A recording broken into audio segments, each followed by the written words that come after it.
ಆತ್ಮೀಯರೇ, ಅವಧಿಯ ಅಂಗಳಕ್ಕೆ ನಿಮಗೆಲ್ಲರಿಗೂ ಕೂಡ ಸ್ವಾಗತ. ಬಹು ದಿನಗಳ ನಂತರ ನಾವು ಅವಧಿಯ ಅಂಗಳದಲ್ಲಿ ಮತ್ತೆ ಸೇರಿದ್ದೇವೆ. ಇದು ಪುಸ್ತಕದ ಬಿಡುಗಡೆಯ ಸಂಭ್ರಮ. ಪ್ರೊಫೆಸರ್ ತೇಜಸ್ವಿ ಕಟ್ಟಿಮನಿ ಅವರ ಇತ್ತೀಚಿನ ಹೊಸ ಕೃತಿ ಆತ್ಮಕಥನ ಜಂಗ್ಲಿ ಕುಲಪತಿಯ ಜಂಗಿ ಕತೆ, ಇದನ್ನು ಬಿಡುಗಡೆ ಮಾಡುವಂತಹ ವಿಶೇಷ ಸಮಾರಂಭ ಇದು. ಧಾರವಾಡದ ಮನೋಹರ ಗ್ರಂಥಮಾಲಯ ಎಲ್ರಿಗೂ ಕೂಡ ಗೊತ್ತಿದೆ, ಅತ್ಯಂತ ಘನತೆವೆತ್ತ ಪ್ರಕಾಶನ ಸಂಸ್ಥೆ ಅದು. ಆ ಪ್ರಕಾಶನ ಸಂಸ್ಥೆ ಪ್ರಕಟಿಸಿದಂತಹ ಕೃತಿ ಜಂಗ್ಲಿ ಕುಲಪತಿಯ ಜಂಗಿ ಕತೆ. ಪ್ರೊಫೆಸರ್ ತೇಜಸ್ವಿ ಕಟ್ಟಿಮನಿಯವರ ಈ ಕೃತಿಯನ್ನು ಅವಧಿಯ ಅಂಗಳದಲ್ಲಿಯೇ ಬಿಡುಗಡೆ ಮಾಡಬೇಕು ಅನ್ನುವ ಆಶಯದಿಂದ ಅವರೊಂದಿಗೆ ಮಾತನಾಡಿ ಹೈದರಾಬಾದ್ನಲ್ಲಿದ್ದಂತಹ ತೇಜಸ್ವಿ ಕಟ್ಟಿಮನಿಯವರನ್ನು, ಧಾರವಾಡದಲ್ಲಿದ್ದಂಥ ಮನೋಹರ ಗ್ರಂಥಮಾಲಾ ಅವರನ್ನು ನಾವು ಬೆಂಗಳೂರಿನ ಅವಧಿಯ ಅಂಗಳಕ್ಕೆ ಕರೆದುಕೊಂಡು ಬಂದಿದ್ದೇವೆ. ಈ ಪ್ರೀತಿಯ ಸಮಾರಂಭಕ್ಕೆ ಮಾನ್ಯ ತೇಜಸ್ವಿ ಕಟ್ಟಿಮನಿಯವರು ನಮ್ಮ ಜೊತೆ ಇದ್ದಾರೆ. Sir, thank you. ಸೊ ಈ ಕಾರ್ಯಕ್ರಮಕ್ಕೆ ಬಂದಿದ್ದಕ್ಕೆ, ಈ ಕೃತಿಗೆ ಬಿಡುಗಡೆ ಮಾಡಲಿಕ್ಕೆ ಮತ್ತು ಕೃತಿಯ ಬಗ್ಗೆ ಮಾತಾಡಲಿಕ್ಕೆ ಮತ್ತು ಒಂದು ಆತ್ಮೀಯವಾದ ಸಂವಾದವನ್ನು ಮಾಡಲಿಕ್ಕೆ ನಮ್ಮ ಜೊತೆ ಇಬ್ಬರು ಗಣ್ಯರಿದ್ದಾರೆ. ಈ ಇಬ್ಬರು ಗಣ್ಯರಲ್ಲಿ ಇಬ್ಬರೂ ಕೂಡ ಕನ್ನಡ ಸಾಹಿತ್ಯವನ್ನು ನಾನಾ ಮಗ್ಗಲುಗಳಿಂದ ಪರಿವೀಕ್ಷಣೆಯನ್ನು ಮಾಡಿದವರು. ಮಾನ್ಯ ಜೋಗಿಯವರು ಕನ್ನಡಪ್ರಭದ ಪುರವಣಿಯ ವಿಶೇಷ ಸಂಪಾದಕರು. ಜೋಗಿಯವರು ಎಲ್ಲರಿಗೂ ಕೂಡ ಅವಧಿಯ ಬಳಗಕ್ಕೆ ಅತ್ಯಂತ ಆಪ್ತರು, ಪರಿಚಿತರು. ಇವರನ್ನು ನಾನು ಈ ಕಾರ್ಯಕ್ರಮಕ್ಕೆ ಸ್ವಾಗತಿಸ್ತಾ ಇದ್ದೇನೆ. Thank you. HL ಪುಷ್ಪ ಅವರು ಖ್ಯಾತ ಕವಯಿತ್ರಿ, ಅಂಕಣಕಾರ್ತಿ, ಅಷ್ಟೇ ಅಲ್ಲದೆ ನಾಟಕಗಳನ್ನು ಬರೆದಿರುವಂಥವರು ಮತ್ತು ರಂಗಭೂಮಿಯಲ್ಲಿ PhD ಅಧ್ಯಯನವನ್ನು ಮಾಡಿದಂಥವರು. ಪುಷ್ಪ ಅವರಿಗೆ ಈ ಕಾರ್ಯಕ್ರಮಕ್ಕೆ ಸ್ವಾಗತ. ಈ ಎಲ್ಲ ಪ್ರಮುಖರ ಮಧ್ಯದಲ್ಲಿ ಈ ಕಾರ್ಯಕ್ರಮ ಅತ್ಯಂತ ಆಪ್ತವಾಗಿ ನಿಮ್ಮೆಲ್ಲರ ಮುಂದೆ ಬಿಡಿಸಿಡ್ತಾ ಹೋಗ್ತದೆ. ಅವಧಿ ಈ ಕಾರ್ಯಕ್ರಮದಲ್ಲಿ ನೀವೆಲ್ಲರೂ ಕೂಡ ಭಾಗವಹಿಸಿ ನಿಮ್ಮ ಪ್ರಶ್ನೆಗಳಿದ್ದರೂ ನಿಮ್ಮ ಪ್ರತಿಕ್ರಿಯೆ ಇದ್ದರೂ ಕೂಡ ಅದನ್ನು ಕಳಿಸ್ತಾ ಇದ್ದರೆ ಈ ಎಲ್ಲರೂ ಕೂಡ ಮನಸ್ಸು ಬಿಚ್ಚಿ ಮಾತನಾಡೋದಕ್ಕೆ ಅವಕಾಶ ಆಗ್ತದೆ ಅಂತ ಹೇಳ್ತಾ ಮಾನ್ಯ ಜೋಗಿಯವರು ಈ ಕೃತಿಯನ್ನು ವಿದ್ಯುಕ್ತವಾಗಿ ಬಿಡುಗಡೆ ಮಾಡಬೇಕು ಅಂತ ಕೇಳಿಕೊಳ್ತೇನೆ.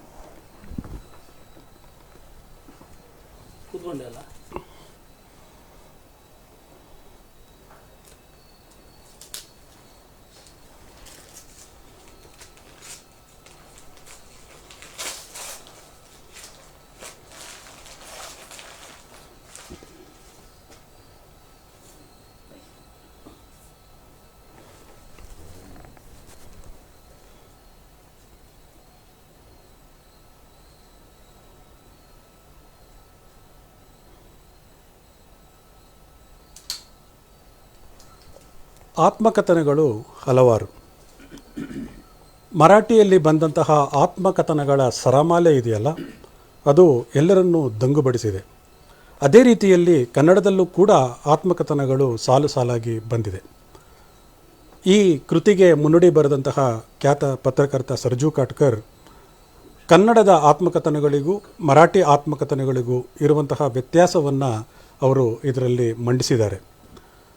ಈ ಎಲ್ಲವನ್ನೂ ಗಮನದಲ್ಲಿಟ್ಟುಕೊಂಡು ಬರೆದಿರ್ತಕ್ಕಂಥ ತೇಜಸ್ವಿ ಕಟ್ಟಿಮನಿಯವರ ಈ ಕೃತಿ ಇದೆಯಲ್ಲ, ಇದು ಆತ್ಮಕಥನಗಳಲ್ಲೇ ತೀರಾ ವಿಭಿನ್ನವಾದದ್ದು.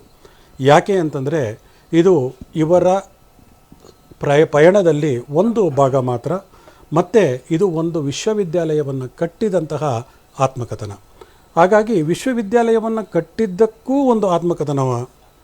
ಈ ಪ್ರಶ್ನೆ ಈ ಕೃತಿಯನ್ನು ಓದಿದ ಎಲ್ಲರಿಗೂ ಕೂಡ ಬರ್ತದೆ, ನನ್ನನ್ನೂ ಸೇರಿದಂತೆ. ಈ ಎಲ್ಲದರ ಬಗ್ಗೆ ತಮ್ಮದೇ ಆದ ನೋಟವನ್ನು ಜೋಗಿ ಈಗ ಹರಿಸ್ತಾರೆ.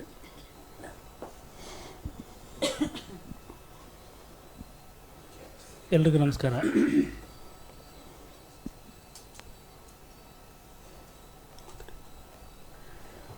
ಎಲ್ರಿಗೂ ನಮಸ್ಕಾರ.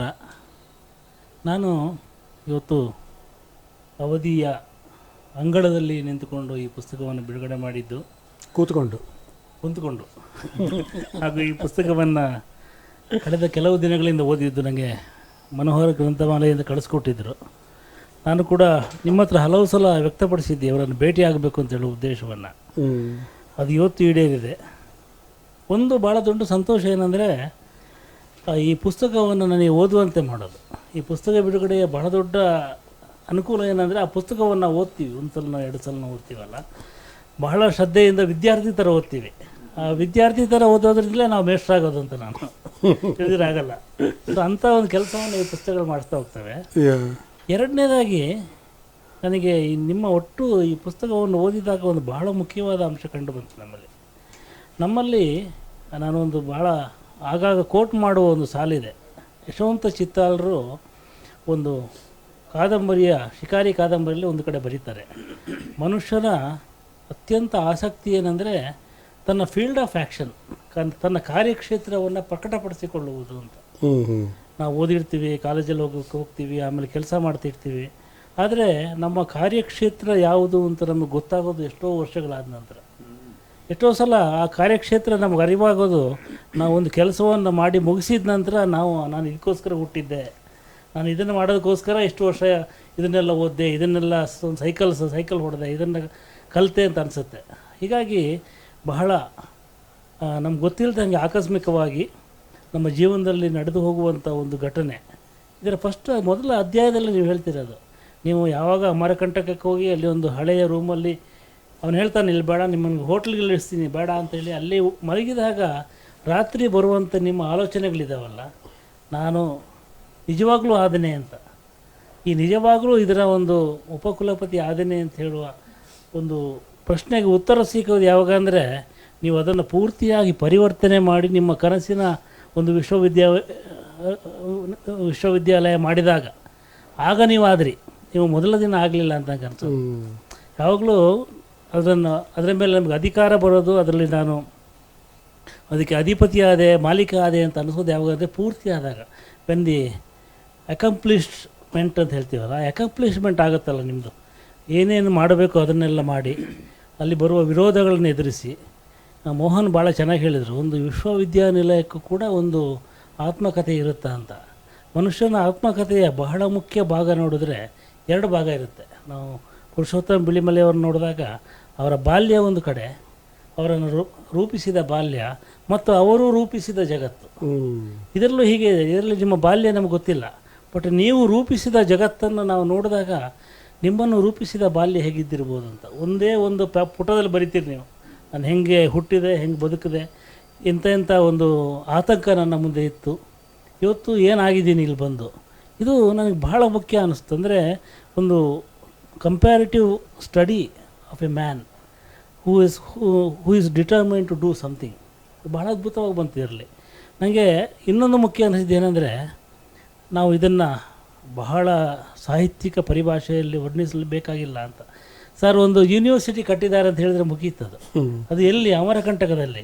ಅಲ್ಲಿ ಆ 374 ಎಕರೆ ಜಾಗ, ಅಲ್ಲಿಯ ಕಾಡು, ಆ ಕಾಡನ್ನು ಕಡಿದು ಸರ್ವನಾಶ ಮಾಡಿದಂಥ ಒಂದು ಜಗತ್ತು.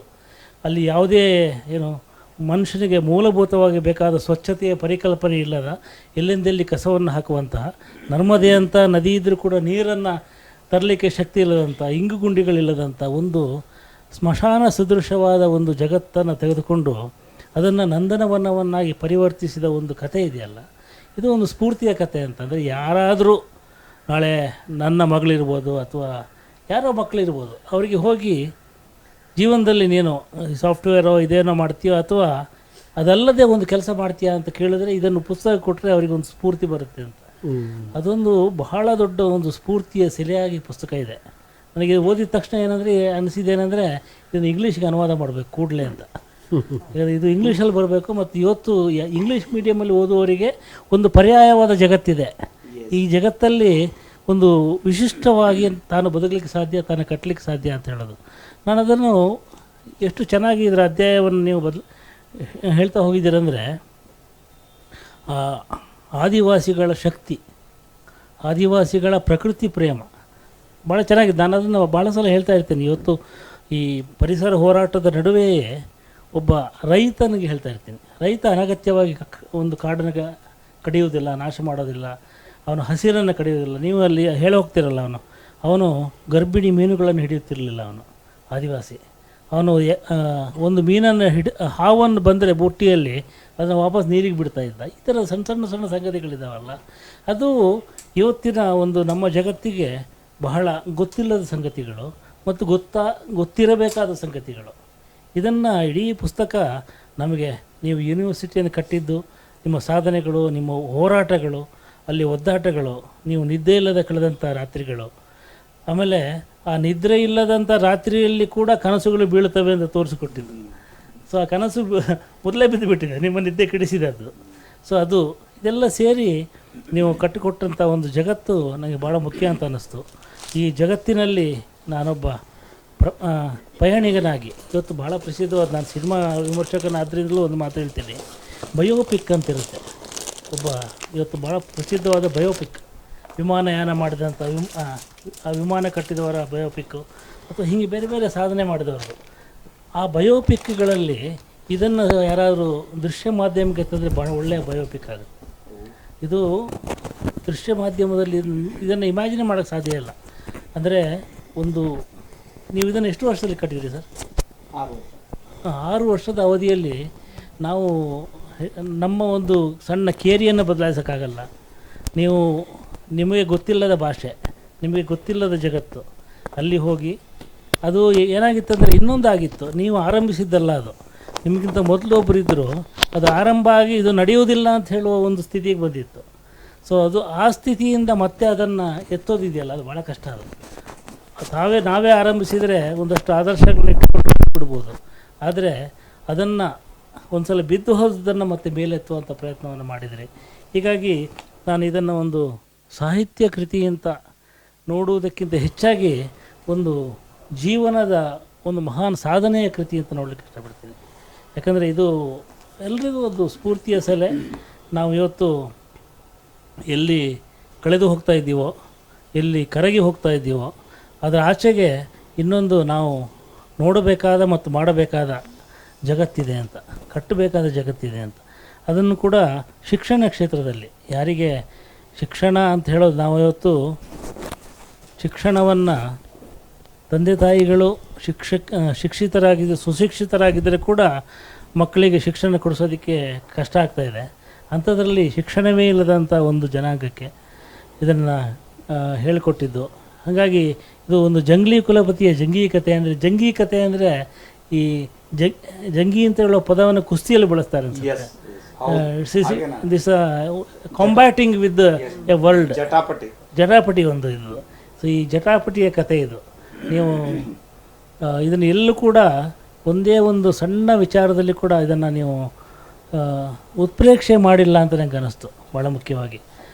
ಎರಡನೇದು, ನೀವು ಬರೀ ಯೂನಿವರ್ಸಿಟಿಯನ್ನು ಕಟ್ಟಲಿಲ್ಲ, ಅದರ ಜೊತೆಗೆ ಒಂದು ಅವರಲ್ಲಿರುವ ಶಕ್ತಿಯನ್ನು ಬಳಸಿಕೊಂಡು ಅವರನ್ನು ಕ್ರೀಡಾಪಟುವನ್ನಾಗಿ ಮಾಡಲಿಕ್ಕೆ ನೋಡಿದ್ರಿ. ಇವತ್ತು ಭಾರತ ಪ್ರತಿ ಒಲಿಂಪಿಕ್ ಆದಾಗಲೂ ನಾವು ಎಲ್ಲಿದ್ದೀವಿ ಮಾಡಬೇಕು ಅಂತ, ಬಟ್ ನೀವು ಅವರ ಎಲ್ಲ ಕೊರತೆಗಳ ನಡುವೆ ಅವರ ಶಕ್ತಿಯನ್ನು ಬದಲಾಯಿಸಿಕೊಂಡು ಅವರಿಗೆ ಅಲ್ಲಿ ಒಂದು ಆಟದ ಮೈದಾನವನ್ನು ಕೊಟ್ಟು ಅದಕ್ಕೆ ಒಂದು ಒಳ್ಳೆಯ ಹೆಸರನ್ನಿಟ್ಟು ನಮ್ಮ ಇಡೀ ಅವರ ಕರ್ತೃತ್ವ ಶಕ್ತಿಯ ಒಂದು ಉದ್ದೀಪನ ಎಲ್ಲಿ ಸಾಧ್ಯವೋ ಅದನ್ನು ಮಾಡಿ ಭಾಳ ಸೊಗಸಾಗಿ ಮಾಡಿದ್ರಿ ಅಂತ ಅನಿಸುತ್ತೆ. ಇದ್ರ ಬಗ್ಗೆ ನಿಮ್ಮ ಹತ್ರ ಕೆಲವು ಪ್ರಶ್ನೆಗಳಿವೆ, ಆಮೇಲೆ ಕೇಳ್ತೀನಿ. ಬಟ್ ಆರಂಭಿಕವಾಗಿ ಹೇಳಿದ್ರಲ್ಲ, ಅದರಲ್ಲಿ ಸರ್ ಒಂದು ನಿಮಿಷ ಅದಕ್ಕೆ ಮುಂಚೆ ಬರ್ತೀನಿ. ಜೋಗಿಯವರು ಹೇಳಿದ ಮಾತಿಗೆ, ಈ ಕೃತಿಗೆ ಬೆನ್ನುಡಿಯನ್ನು ಬರೆದಿರುವಂಥವರು ಡಾಕ್ಟರ್ ಸಿದ್ಧಲಿಂಗಯ್ಯ ಅವರು ಹೇಳ್ತಾರೆ ಏನಂತಂದರೆ, ಇದು ವಿಶ್ವವಿದ್ಯಾಲಯವನ್ನು ಕಟ್ಟಿದ್ದು ಎಷ್ಟು ಮಹತ್ವದ ಕೆಲಸ ಅನ್ನೋದನ್ನು ಹೇಳ್ತಾರೆ. ಏನಂತಂದರೆ, ಆದಿವಾಸಿ ಜನರು ಎದುರಿಸುವ ಆರ್ಥಿಕ, ಸಾಮಾಜಿಕ, ಸಾಂಸ್ಕೃತಿಕ, ಧಾರ್ಮಿಕ ಮತ್ತು ನೈತಿಕ ಸವಾಲುಗಳ ಸಮಸ್ಯೆಗಳ ಸ್ವರೂಪ ಬಹಳ ಭಿನ್ನವಾಗಿರುತ್ತದೆ. ಆದಿವಾಸಿಯೊಬ್ಬ ಆದಿವಾಸಿ ವಿಶ್ವವಿದ್ಯಾಲಯ ಕಟ್ಟುವ ಸಂದರ್ಭದಲ್ಲಿ ಎದುರಿಸುವ ಸಮಸ್ಯೆಗಳು ಅಷ್ಟೇ ವಿಭಿನ್ನವೂ, ಜಟಿಲವೂ, ಸಂಕೀರ್ಣವೂ ಭಾಷೆಯಲ್ಲಿ ವ್ಯಕ್ತಗೊಂಡಿದೆ ಅಂತೇಳಿ. ಸೊ ಬಹುಶಃ ತೇಜಸ್ವಿ ಕಟ್ಟಿಮನಿಯವರು ಇಡೀ ಕೃತಿಯಲ್ಲಿ ಅವರು ಎದುರಿಸಿದಂಥ ಸವಾಲುಗಳೇನಿದೆ ಆ ಎಲ್ಲ ಸವಾಲುಗಳನ್ನು ಅವರು ಇದರಲ್ಲಿ ತಂದಿದ್ದಾರೆ. ಸೊ ಇದು ತುಂಬ ಖುಷಿ ಕೊಟ್ಟಿರೋ ಕೃತಿ ಅಂತ ಹೇಳ್ತಾ, ಸರ್ ನೀವು ಅದಕ್ಕೆ ಉತ್ತರ ಕೊಡೋದಕ್ಕೆ ಮುಂಚೆ ಒಂದು ಪ್ರಶ್ನೆ ನಾನು ಕೇಳ್ತೀನಿ, ಆಮೇಲೆ ಅವರಿಗೆ ಹೋಗಿ. ಈ ಅನುಭವ ಕಥನ ಅಂದಿದ ತಕ್ಷಣ ಎಲ್ಲರೂ ಕೂಡ ತಮ್ಮ ಇಡೀ ಲೈಫನ್ನು ಒಂದು ಸಣ್ಣ ಕ್ಯಾನ್ವಾಸ್ನಲ್ಲಿ ಬಂದಿರೋದಕ್ಕೆ ಪ್ರಯತ್ನ ಪಡ್ತಾರೆ. ನೀವು ಕೃತಿಯನ್ನು ಬರೆದಿದ್ದೇ ಆಫ್ಟರ್ ಎ ಲಾಂಗ್ ಗ್ಯಾಪ್, ತುಂಬ ದೊಡ್ಡ ಒಂದು ಕಾಲಘಟ್ಟದ ನಂತರ ಬರೆದ್ರಿ. ಬರೆದಾಗಲೂ ಕೂಡ ನೀವು ವಿಶ್ವವಿದ್ಯಾಲಯ ಕಟ್ಟಿದ್ದನ್ನು ಆತ್ಮಕಥನವಾಗಿ ಮಾಡಲಿಕ್ಕೆ ಹೊರಟ್ರಿ. ಸೊ ನಿಮಗೆ ಯಾಕೆ ಆ ವಿಶ್ವವಿದ್ಯಾಲಯ ಕಟ್ಟಿದ್ದೇ ವಿಶಿಷ್ಟ ಮತ್ತು ಅದನ್ನು ಹೇಳ್ಕೊಳ್ಬೇಕು ಅಂತ ಅನ್ನಿಸ್ತು ನಿಮಗೆ? ಇದು ಬಹಳ ಒಂದು ದೊಡ್ಡ ದೀರ್ಘವಾದ ಪ್ರಶ್ನೆ. ಇದು ಸಣ್ಣ ಪ್ರಶ್ನೆ ಅಲ್ಲ, ಆದರೆ ಬಹಳ ಕಡಿಮೆ ಅವಧಿಯಲ್ಲಿ ಹೇಳಲಿಕ್ಕೆ ಇಷ್ಟಪಡ್ತೀನಿ. ಏನಂದರೆ, ನಾನು ಕುಲಪತಿ ಆದದ್ದನ್ನೇ ಒಂದು ನನ್ನ ಜೀವನದಲ್ಲಿ ಬಹಳ ದೊಡ್ಡ ಆಶ್ಚರ್ಯ. ಇವತ್ತಿನ ಭಾರತದ ಸಂದರ್ಭದಲ್ಲಿ ನನ್ನಂಥವನು ಕುಲಪತಿ ಆಗುವ ಒಂದು ವಾತಾವರಣ ಇಲ್ಲ. ಆಮೇಲೆ ನಾನು ದೊಡ್ಡ ವಿಜ್ಞಾನಿ ಅಲ್ಲ, ಅಥವಾ ಬಹಳ ದೊಡ್ಡ ಸಾಹಿತ್ಯನೂ ಅಲ್ಲ. ಅವ್ರಿಗೇನೋ ನೊಬೆಲ್ ಪ್ರೈಸ್ವರೆಗೆ ಹೋಗಿದ್ರಪ್ಪ, ಅವ್ರನ್ನ ಮಾಡಬೇಕು, ಕುಲಪತಿಗೆ ಸರ್ಕಾರಕ್ಕೆ ಒಂದು ಒಳ್ಳೆಯ ಹೆಸರು ಬರುತ್ತೆ. ಆಮೇಲೆ ಒಂದು ದೊಡ್ಡ ಲೆಗಸಿ ಇರುವ ಮನೆತನದವನು ಅಲ್ಲ. ಆದರೆ ನನ್ನ ಜೀವನದಲ್ಲಿ ಏನಂದರೆ, ಎಂಥ ಕಲ್ಲಿನಲ್ಲಿಯೂ ಬೆಳೆ ಬೆಳಿಬೇಕು ಅನ್ನೋ ಒಂದು ತಹತಃ ನನಗೆ ಇರೋದ್ರಿಂದ ಪ್ರಯತ್ನ ಮಾಡಿದೆ. ಅದು ಸಂದರ್ಭಗಳು ಹೆಂಗೆ ಬಂದವು ಏನೋ ನನಗೆ ಗೊತ್ತಿಲ್ಲ. ಕುಲಪತಿ ಆದಮೇಲೆ ನಾನು ವಿಶ್ವವಿದ್ಯಾಲಯದಲ್ಲಿ ಕೆಲಸ ಮಾಡ್ತಾ ಬಂದಿರುವವ ಒಂದು ದಿನನೂ ಕುಲಪತಿಯವ್ರನ್ನ ನಾನು ವಿಶ್ವವಿದ್ಯಾಲಯದಲ್ಲಿ ಅಡ್ಡಾಡೋದನ್ನು ನೋಡಿರಲಿಲ್ಲ. ಕ್ಲಾಸ್ ತೊಗೊಂಡ್ರೋ ಇಲ್ಲೋ ಅಂತ ನೋಡಿರಲಿಲ್ಲ. ಮೈದಾನದಲ್ಲಿ ಮಕ್ಕಳು ಆಡ್ತಾರೋ ಇಲ್ಲೋ, ಲೈಬ್ರರಿಯಲ್ಲಿ ಓದ್ತಾರೋ ಇಲ್ಲೋ ಅಂತ ಯಾವ ಕುಲಪತಿನೂ ಗಮನ ಕೊಡಲಾರದನ್ನು ನೋಡಿದ ಮೇಲೆ ನನಗೇನು ಅನಿಸಿದರೆ, ಅಕಸ್ಮಾತ್ ನಾನು ಕುಲಪತಿ ಆದರೆ ಎಲ್ಲದನ್ನು ನೋಡಿ ಇನ್ನೂ ಹೆಚ್ಚಿನ ಚಟುವಟಿಕೆಗಳನ್ನು, ಜೀವಂತಿಕೆಯನ್ನು ತರಬೇಕು ಅಂತ ಇಟ್ಕೊಂಡ. ಕುಲಪತಿ ಆಗಿಬಿಟ್ಟೆ. ಆದಮೇಲೆ ಏನು ಅನ್ನಿಸ್ತಂದರೆ, ಈ 865 ಕುಲಪತಿಗಳು ಈ ದೇಶದಲ್ಲಿ ಇದ್ದಾರೆ. ಈ 1000 ಜನ ಇದ್ದಾರೆ.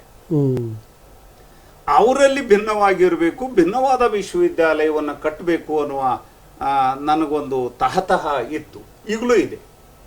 ಆ ಕಾರಣಕ್ಕೆ ಒಂದು ಭಿನ್ನವಾದ ವಿಶ್ವವಿದ್ಯಾಲಯವನ್ನು ಕಟ್ಟಲಿಕ್ಕೆ ಶುರು ಮಾಡಿದ ಮೇಲೆ ಪ್ರಯೋಗಗಳನ್ನು ಮಾಡಿದೆ ನಾನು. ಜೋಗಿಯವರು ಅದನ್ನು ಗುರುತಿಸಿದ್ದಾರೆ. ಏನು ಪ್ರಯೋಗಗಳನ್ನು ಮಾಡಿದೆ? ಇಲ್ಲ, ಇಲ್ಲಿ ಕೇವಲ ವಿದ್ಯಾಭ್ಯಾಸ ಮಾಡ್ಲಿಕ್ಕೆ ಬಂದ ಮಕ್ಕಳು ಮಾತ್ರ ಅಲ್ಲ, ಸುತ್ತಮುತ್ತಲಿನ ಈ ಕಾಡು ಮಕ್ಕಳು ಏನಿದ್ದಾರೆ, ಡ್ರಾಪ್ಔಟ್ಸ್ ಏನಿದ್ದಾರೆ, ಅವರು ಬರಬೇಕು. ಒಂದು ಕಾನ್ಸೆಪ್ಟನ್ನು ಡೆವಲಪ್ ಮಾಡಿದೆ ನಾನು. ನಮ್ಮ ವಿದ್ಯಾರ್ಥಿಗಳು ಅಂದರೆ ಅಡ್ಮಿಷನ್ ಪಡೆದವರು. ಇನ್ನೊಂದು ಥರದ ನಮ್ಮ ವಿದ್ಯಾರ್ಥಿಗಳು ಅಂದರೆ ಅನಿವಾರ್ಯ ಕಾರಣಗಳಿಂದ ಪ್ರವೇಶ ಪಡೆಯಲಾರದವರು ನಮ್ಮ ವಿದ್ಯಾರ್ಥಿಗಳು. ಇವರಿಬ್ಬರಿಗೂ ಸಮಾನವಾದ ಕೋರ್ಸ್ಗಳನ್ನು ಮಾಡಬೇಕು. ಅಂದರೆ ಹೀಗೆ ಮಾಡ್ತಾ ನನಗೆ ಏನು ಅನ್ನಿಸ್ತಂದ್ರೆ, ಇಲ್ಲ, ನಾನು ವಿಶ್ವವಿದ್ಯಾಲಯವನ್ನು ಕಟ್ತಾ ಇಲ್ಲ, ನಾನು ಬದುಕನ್ನು ಕಟ್ತಾ ಇದ್ದೀನಿ. ಬ್ಯೂಟಿಫುಲ್.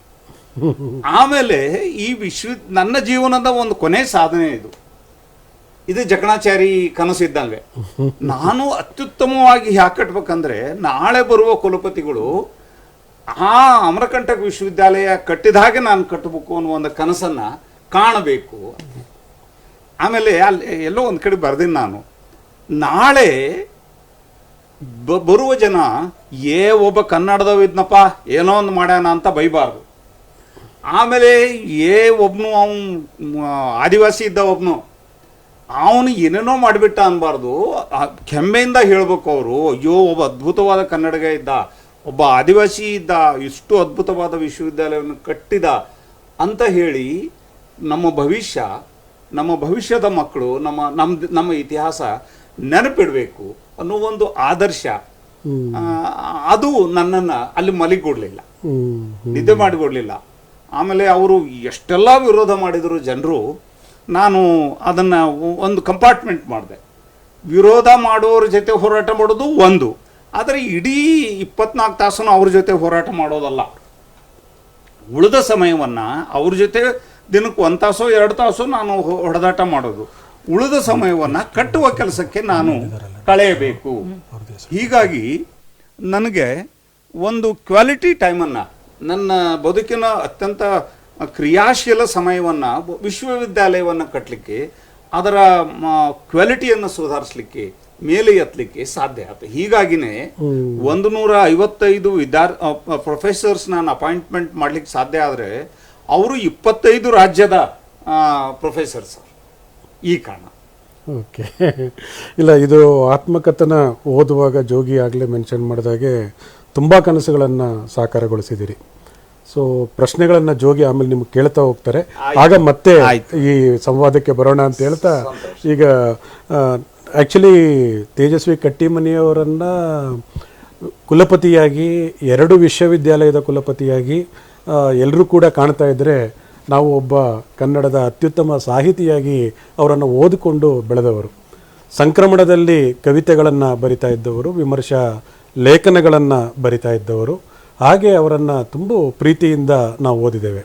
ಆ ನಂತರದಲ್ಲಿ ಧಾರವಾಡದಲ್ಲಿ ಭಾಷೆಯನ್ನು ಕಲಿತು ಅಲ್ಲಿಂದ ಅವರು ಹೈದರಾಬಾದ್ನಲ್ಲಿ ಕೂಡ ಕೆಲಸ ಮಾಡಿ ಪ್ರಾಧ್ಯಾಪಕರಾಗಿ ನಂತರ ಕುಲಪತಿಗಳಾದರು. ಇದು ಒಂದು ಮುಖ. ಆದರೆ ಇವರ ಅನೇಕ ಕೃತಿಗಳು ಅನುವಾದದಲ್ಲಿ ತುಂಬ ದೊಡ್ಡ ಸಾಧನೆಯನ್ನು ಮಾಡಿದವರು ತೇಜಸ್ವಿ ಕಟ್ಟಿಮನಿಯವರು. ಅದಲ್ಲದೆ ಇತ್ತೀಚೆಗೆ ಏನು ರಾಷ್ಟ್ರೀಯ ಶಿಕ್ಷಣ ನೀತಿಯನ್ನು ರೂಪಿಸಿದರು, ಅದರ ಒಂದು ರೂಪಣೆಯ ಸಮಿತಿಯಲ್ಲಿ ಮುಖ್ಯರಾಗಿದ್ದಂಥವರು. ಕೇಂದ್ರೀಯ ಬುಡಕಟ್ಟು ಮಂತ್ರಾಲಯದ ಸಲಹಾ ಸಮಿತಿಯ ಸದಸ್ಯರೂ ಆಗಿರ್ತಕ್ಕಂಥವರು. ಕೇಂದ್ರ ಸಾಹಿತ್ಯ ಅಕಾಡೆಮಿಯ ಸದಸ್ಯರಾಗಿ ನಿಜಕ್ಕೂ ಕೂಡ ಕನ್ನಡವನ್ನು ಕೇಂದ್ರ ಮಟ್ಟದಲ್ಲಿ ಒಂದು ಚಿರಸ್ಥಾಯಿಯಾಗೋದಕ್ಕೆ ಕೆಲಸ ಮಾಡಿದವರು. ಹೀಗೆ ಸಾಕಷ್ಟು ಸಾಧನೆಗಳನ್ನು ಮಾಡಿದ್ದಾರೆ. ಇವರ ಕೃತಿಯಲ್ಲಿ ಒಂದು ನನಗೆ ತುಂಬ ಇಷ್ಟ ಆಗಿದ್ದು ಅದರ ಹೆಸರೇನೆ, ಏನಂತಂದರೆ ಗೋಡೆಯಲ್ಲಿ ಒಂದು ಕಿಟಕಿ ಇರುತ್ತಿತ್ತು ಅಂಥೇಳಿ.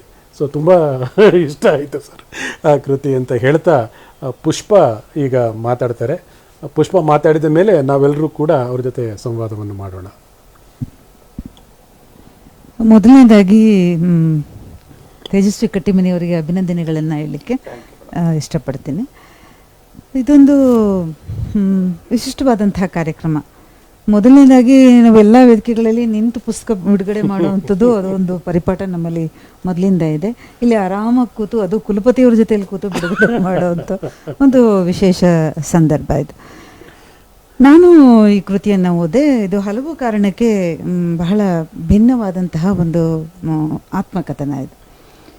ಆತ್ಮಕಥನ ಅಂದರೆ ನಾವೇನು ಅನ್ಕೋತೀವಿ, ಹುಟ್ಟು, ಬಾಲ್ಯ, ವಿದ್ಯಾಭ್ಯಾಸ, ಸಾಧನೆ, ಎತ್ತರಕ್ಕೆ ತಲುಪಿದ್ದು, ಇದೆಲ್ಲದರ ಒಂದು ಒಂದು ಎತ್ತರದ ಸ್ಥಾನದಲ್ಲಿ ನಿಂತು ತನ್ನನ್ನು ತಾನು ನಿರೂಪಣೆ ಮಾಡಿಕೊಳ್ಳೋ ಒಂದು ತಂತ್ರ ಇರುತ್ತೆ ಆತ್ಮಕಥನಗಳಲ್ಲಿ. ಆದರೆ ಇದು ಆ ಥರದ್ದಲ್ಲ. ಇದು ತನ್ನ ಒಂದು ಹಿಂದಿನ ಜೀವನವನ್ನು ಪೂರ್ತಿಯಾಗಿ ಒಂಥರ ಬಿಟ್ಬಿಟ್ಟು ಅಮರಕಂಠ ವಿಶ್ವವಿದ್ಯಾಲಯದಲ್ಲಿ ತನ್ನನ್ನು ನಿಲ್ಲಿಸ್ಕೊಂಡು ತಾನು ಮಾಡಿದ ಸಾಧನೆಗಳ ಹಿಂದೆ ತನ್ನ ಆತ್ಮಕಥನ ಬರೆಯೋದಿದೆಯಲ್ಲ, ಅದು ಭಿನ್ನವಾದದ್ದು. ಅಂದರೆ ಈ ರೀತಿ ಯಾರು ಸಾಧನೆ, ಜೋಗಿಯವರು ಹೇಳಿದರು, ಈ ಥರ ನಾಳೆ ಯಾರು ಹೊಸದನ್ನು ಮಾಡಲಿಕ್ಕೆ ಕೊಡ್ತಾರೋ ಅದೊಂದು ರೆಫರೆನ್ಸ್ ಬುಕ್ ಆಗಿ ಉಳ್ಕೊಳ್ಳೋವಂಥ ಒಂದು ಕೃತಿ ಇದು ಅಂಥೇಳಿ. ಓದಬೇಕಾದ್ರೆ ನಾನು ಹುಡುಕ್ದೆ, ಇದರಲ್ಲಿ ನಿಮ್ಮ ಒಂದು ಹಿಂದಿನ ಕಥೆಗಳೇನಾದರೂ ಸಿಕ್ಕತ್ತಾ ಅಂಥೇಳಿ. ಸ್ವಲ್ಪ ನೀವು ಬಾಲ್ಯದ ಕಷ್ಟಗಳನ್ನು ಮಾತ್ರ ಹೇಳ್ಕೊಳ್ತೀರಿ. ಆದರೆ ಇಲ್ಲಿ ಒಂದು ಸಂದರ್ಭ ಇದೆಯಲ್ಲ, ಈ ಭಗೀರಥ ಅಂತ ಅನ್ನೋ ಪದವನ್ನು ನಮ್ಮಲ್ಲಿ ಬಳಸ್ತಾರೆ, ಗಂಗೆಯನ್ನು ಭೂಮಿಗೆ ತಂದಂಥವರು ಅಂಥೇಳಿ. ಆ ಥರ ನೀವು ಒಂದು ಗುಡ್ಡಗಾಡ ಪ್ರದೇಶದಲ್ಲಿ ಗುಡ್ಡಗಾಡು ನಿವಾಸಿಗಳ ಜೊತೆಯಲ್ಲಿ ಇರ್ತಾ, ಒಂದು ಕಡೆ ಕಲಿತಾ ಎಲ್ಲ ಉಪನ್ಯಾಸಕರುಗಳು, ಪ್ರಾಧ್ಯಾಪಕ ವರ್ಗಗಳು, ಸರ್ಕಾರದ ಸವಲತ್ತುಗಳಿದೆ, ಆದರೆ ಮಧ್ಯೆ ನಿಂತು ಎಲ್ಲವನ್ನು ನಿರ್ಧರಿಸಬೇಕಾದವರು ನೀವು. ಎಲ್ಲಿ ಏನಾಗಬೇಕು, ಯಾವ ಕಾರ್ಯ ಆಗಬೇಕು ಎಲ್ಲ ಅಂಥೇಳಿ. ನನಗೆ ಮೊದಲು ಓದ್ತಿದ್ದಾಗ ಅನಿಸಿದ್ದು, ಒಂದು ನೀವು ಹೋಗ್ತೀರಿ, ನಿಮಗೆ ಸರಿಯಾದ ಜಾಗ ಸಿಕ್ಕೋದಿಲ್ಲ, ಆಮೇಲೆ ಇಲ್ಲಿ ಬೇಡ, ಬೇರೆ ಗೆಸ್ಟ್ ಹೌಸಿಗೆ ಕರ್ಕೊಂಡು ಹೋಗ್ತೀವಿ ಅಂತ ಅಂತಾರೆ. ಆದರೆ ಇಲ್ಲ, ನಾನು ಅಲ್ಲೇ ಮಲಗ್ತೀನಿ ಅಂಥೇಳಿ ಆ ಧೂಳಲ್ಲಿ ಮಲಗ್ತಾ ಅಂದಿನ ರಾತ್ರಿಯನ್ನು ಕಳೀತಿರಲ್ಲ, ನಿಮ್ಮ ಆ ರಾತ್ರಿಯ ಆಲೋಚನೆಗಳಿದೆಯಲ್ಲ, ಅದು ಬಹಳ ಭಿನ್ನವಾದದ್ದು ಅಂಥೇಳಿ. ಆಮೇಲೆ ನೀವು ಇದಕ್ಕೆ ನಿಮ್ಮ ಕುಟುಂಬ ಸಮೇತ ಹೋಗ್ತೀರಾ. ನೀವು ನಿಮ್ಮ ಶ್ರೀಮತಿಯವರು ನಿಂತು ಪೊರಕೆಯನ್ನು ತಗೊಂಡು ಕಸ ಗುಡಿಸ್ಲಿಕ್ಕೆ ಆರಂಭಿಸ್ತೀರಿ. ಅಂದರೆ ನಿಮ್ಮ ಒಂದು ಇಚ್ಛಾಶಕ್ತಿ ಇದೆಯಲ್ಲ, ಈ ಒಂದು ಕಟ್ಟಬೇಕು ಅಂದರೆ ನಾನು ಕೂಡ ನೆಲದಿಂದ ಏಳಬೇಕು, ಫೀನಿಕ್ಸ್ ಥರ ಇದ್ರೇ ಇದೆಲ್ಲ ಕಟ್ಟಕ್ಕಾಗೋದು ಅಂಥೇಳಿ ಅದು ಚೆನ್ನಾಗಿದೆ. ನೀವೆಲ್ಲರನ್ನೂ ತೊಡಗಿಸ್ಕೊಳ್ಬೇಕು ಅಂದರೆ ನಾನು ಮಣ್ಣಿಗಿಳಿಬೇಕು ಅನ್ನುವಂಥದ್ದು. ಅದೆಲ್ಲವನ್ನು ಮಾಡ್ತಾ ನೀವು ಬೇರೆ ಬೇರೆ ಎಲ್ಲವೂ ಚಾಲೆಂಜೇ ನಿಮಗೆ.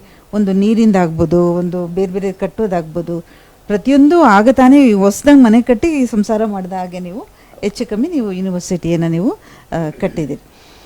ಕೇವಲ ನೀವು ಕಟ್ಟೋದಷ್ಟೇ ಆಗಿರಲಿಲ್ಲ, ಜೊತೆಲಿ ಗುಡ್ಡಗಾಡಿನ ಜನರ ಬಗ್ಗೆ ತುಂಬ ಹಿತಾಸಕ್ತಿಯನ್ನು ತೋರಿಸ್ತೀರ ನೀವು. ಅವರ ಒಂದು ಆರೋಗ್ಯದ ಬಗ್ಗೆ ಆಗ್ಬೋದು, ಅವರಿಗೆ ಒಂದು ನೀರನ್ನು, ಒಂದು ಕೆರೆಗಳನ್ನು ಕಟ್ಟೋದೆಲ್ಲ ಪ್ರಸಂಗಗಳು ಬರುತ್ತೆ, ಕೊಳವೆ ಬಾವಿಗಳ ಪ್ರಸಂಗಗಳು ಬರುತ್ತೆ. ಅವರಿಗೆ ಒಂದು ಜೀವನಕ್ಕಾಗಿ ಒಂದು ನಿರ್ವಹಣೆಗೆ ಹಣ ಸಿಕ್ಕತ್ತೆ ಅನ್ನೋ ಕಾರಣಕ್ಕೆ ಅವರನ್ನೇ ಲೇಬರ್ಗಳಾಗಿ ಬಳಸ್ಕೊಳ್ಳುವಂಥದ್ದಾಗ್ಬೋದು.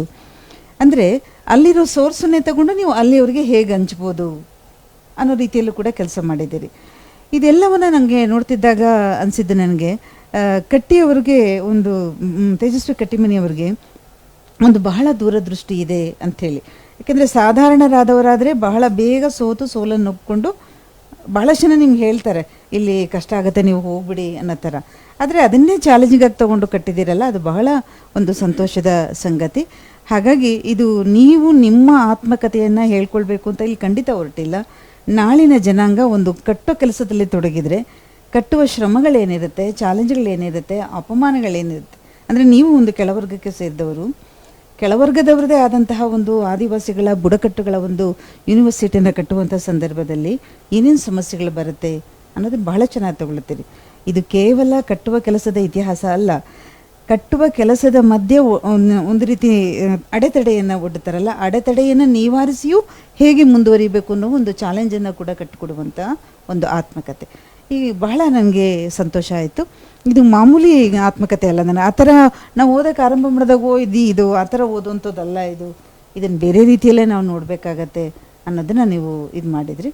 ಅಂದರೆ ನೀವು ಒಂದು ಯೂನಿವರ್ಸಿಟಿಯಲ್ಲಿ ಇದ್ದವರು, ಸಿಂಡಿಕೇಟ್ ಸದಸ್ಯರಾಗಿದ್ದವರು, ಬೇರೆ ಬೇರೆ ಮೀಟಿಂಗ್ಗಳನ್ನು ಅಟೆಂಡ್ ಮಾಡಿದಂಥವ್ರು, ಅಲ್ಲಿ ನಿಮಗೊಂದು ಶಿಸ್ತನ್ನು ಕಲ್ತ್ಕೊಂಡಿರ್ತೀರ ನೀವು.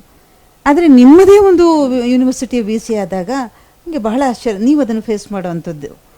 ಇನ್ನೂ ವಿಶೇಷ ಅಂದರೆ ಕನ್ನಡದ ವಾತಾವರಣದಲ್ಲಿ ಕಟ್ಟೋದು ಬೇರೆ, ಇದು ಅಲ್ಲಿನ ಭಾಷೆಯೇ ಬೇರೆ. ಬಹುಶಃ ಹಿಂದಿ ನಿಮಗೆ ಒಂದು ಸಂವಹನದ ಭಾಷೆಯಾಗಿತ್ತು ಅಂಥೇಳಿ, ಹಿಂದಿಯ ಮೂಲಕನೇ ಒಂದು ಹೊಸ ಜಗತ್ತನ್ನು ಕಟ್ಟೋ ಒಂದು ಕೆಲಸವನ್ನು ಮಾಡಿದಿರಲ್ಲ, ನಿಮಗೆ ಮತ್ತೊಮ್ಮೆ ಅಭಿನಂದನೆಯನ್ನು ಹೇಳ್ತಾ, ಈ ಹಿನ್ನೆಲೆಯಲ್ಲಿ ಏನೇನು ಮಾತಾಡ್ತೀರಾ ಅನ್ನೋ ಕುತೂಹಲಗಳು ನಮಗೂ ಇದೆ, ಮಾತಾಡ್ಬೋದು ಅನ್ಸುತ್ತೆ. ಒಂದು ನೀವಿಬ್ಬರು ಮಾತಾಡಿದ್ರಲ್ಲಿ ಒಂದು ಅಂಶ ಇತ್ತು ಕಾಮನ್ ಆಗಿ, ಏನೇ ಅಂದರೆ ಕಟ್ಟಿಮನಿಯವರಿಗೆ ಕಟ್ಟೋದು ಗೊತ್ತು ಅಂತ.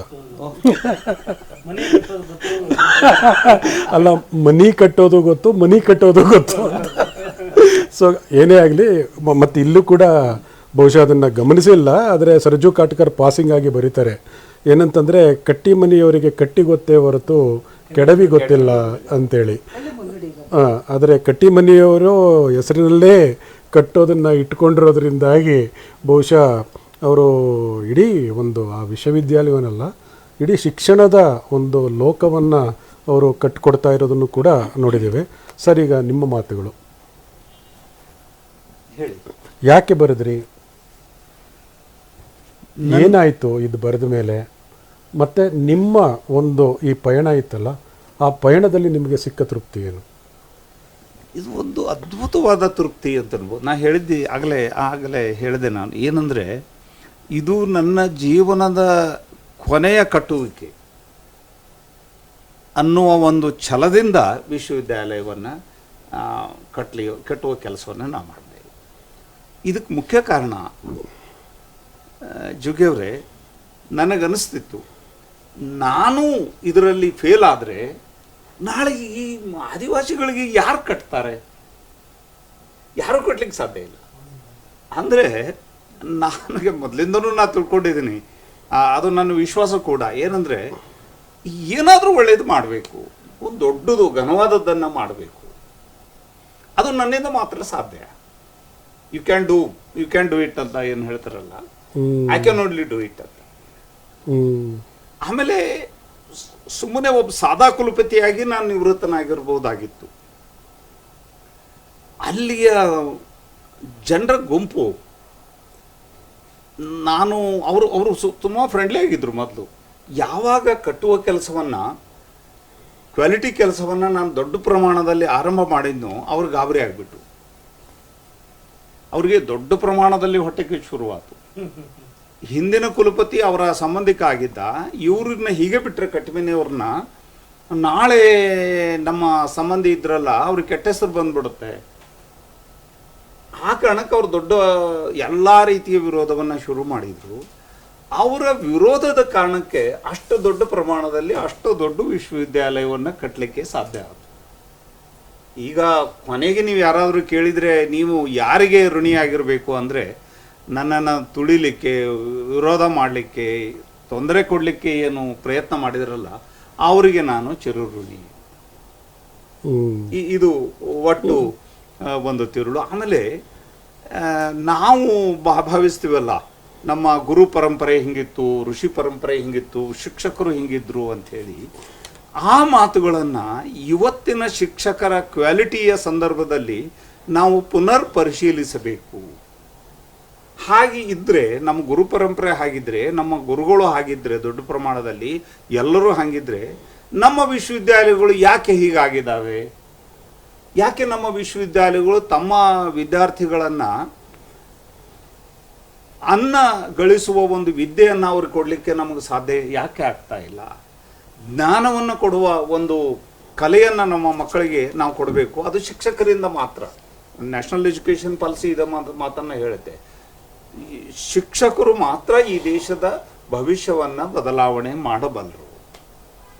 ಹೇಗೆ ಬದಲಾವಣೆ ಮಾಡೋಕ್ಕೆ ಸಾಧ್ಯ? ಶಿಕ್ಷಕರನ್ನು ನಾವು ಜಾತಿ ಆಧಾರದ ಮೇಲೆ, ರಾಜಕಾರಣದ ಆಧಾರದ ಮೇಲೆ, ಕ್ಷೇತ್ರದ ಆಧಾರದ ಮೇಲೆ, ಪಕ್ಷಗಳ ಆಧಾರದ ಮೇಲೆ ಶಿಕ್ಷಕರನ್ನು ನಾವು ನೇಮಣಿಕೆ ಮಾಡಿದರೆ ಅವರು ಎಂಪ್ಲಾಯ್ಡ್ ಶಿಕ್ಷಕರಾಗ್ತಾರೋ ಹೊರತು ಗುರುಗಳಾಗಲಿಕ್ಕೆ ಸಾಧ್ಯ ಇಲ್ಲ.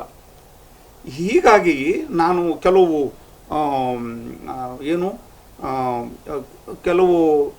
ನಿಯಮಗಳನ್ನು ನಾನು ಮಾಡಿಕೊಂಡೆ. ಅದನ್ನು ಅಲ್ಲಿವರೆಗೆ ಯಾರಿಗೂ ಹೇಳಿರಲಿಲ್ಲ. ಈ ಪುಸ್ತಕದಲ್ಲಿ ಬರೆದೀನಿ. ಏನಂದರೆ, ನಾನು ನನ್ನ ಸಂಬಂಧಿಕರನ್ನು, ನನ್ನ ಜಾತಿಯವರನ್ನು ಅಪಾಯಿಂಟ್ಮೆಂಟ್ ಮಾಡುವಂಗಿಲ್ಲ, ನಮ್ಮೂರವ್ರನ್ನ, ನಮ್ಮ ಜಿಲ್ಲೆಯವ್ರನ್ನ ಮಾಡುವಂಗಿಲ್ಲ, ನನ್ನ ವಿದ್ಯಾರ್ಥಿಗಳನ್ನು ಮಾಡುವಂಗಿಲ್ಲ. ಇನ್ನೊಂದನ್ನು ನಾ ಬರೆದಿಲ್ಲ ಅಲ್ಲಿ, ಈಗ ಹೇಳ್ಬಿಡ್ತೀನಿ. ಏನಂದರೆ, ನಾನು ದುಡ್ಡು ಹೊಡಿಬಾರ್ದು ಅಂತ. ಈಗ ಬಹಳ ಜನ ನನ್ನ ಸ್ನೇಹಿತರು ಹೇಳ್ತಾ ಇದ್ದಾರೆ. ನಮ್ಮ ಪ್ರಕಾಶ್ ಭಟ್ ಅಂತ ಅದಾರ ಧಾರವಾಡದಲ್ಲಿ, ನಿಮಗೂ ಗೊತ್ತವ್ರು, ಅವ್ರು ಹೇಳಿದ್ರು, ಅಲ್ರಿ ನೀವು ದುಡ್ಡು ಹೊಡೆದಿಲ್ಲ, ನನಗೂ ಗೊತ್ತಿದೆ, ನೀವು ದುಡ್ಡು ಹೊಡೆದಿದ್ರೆ ಕಾಡ್ನಾಗ ಯಾಕೆ ಧಾರವಾಡದಲ್ಲಿ ಒಂದು ಏನೋ ತಗಡಿನ ಮನೆಯಲ್ಲಿ ಇರ್ತಿದ್ರು. ನಾ ಹೇಳಿದೆ, ಹಾಗೇನಿಲ್ಲ, ನನ್ನ ಹತ್ರ ದುಡ್ಡಿದೆ, ನಾನು ಪ್ರೊಫೆಸರ್ ಆಗಿ ರಿಟೈರ್ ಆಗಿರೋನು, ಆದ್ರೆ ನಾನು ದುಡ್ಡು ಹೊಡಿಲಿಲ್ಲ.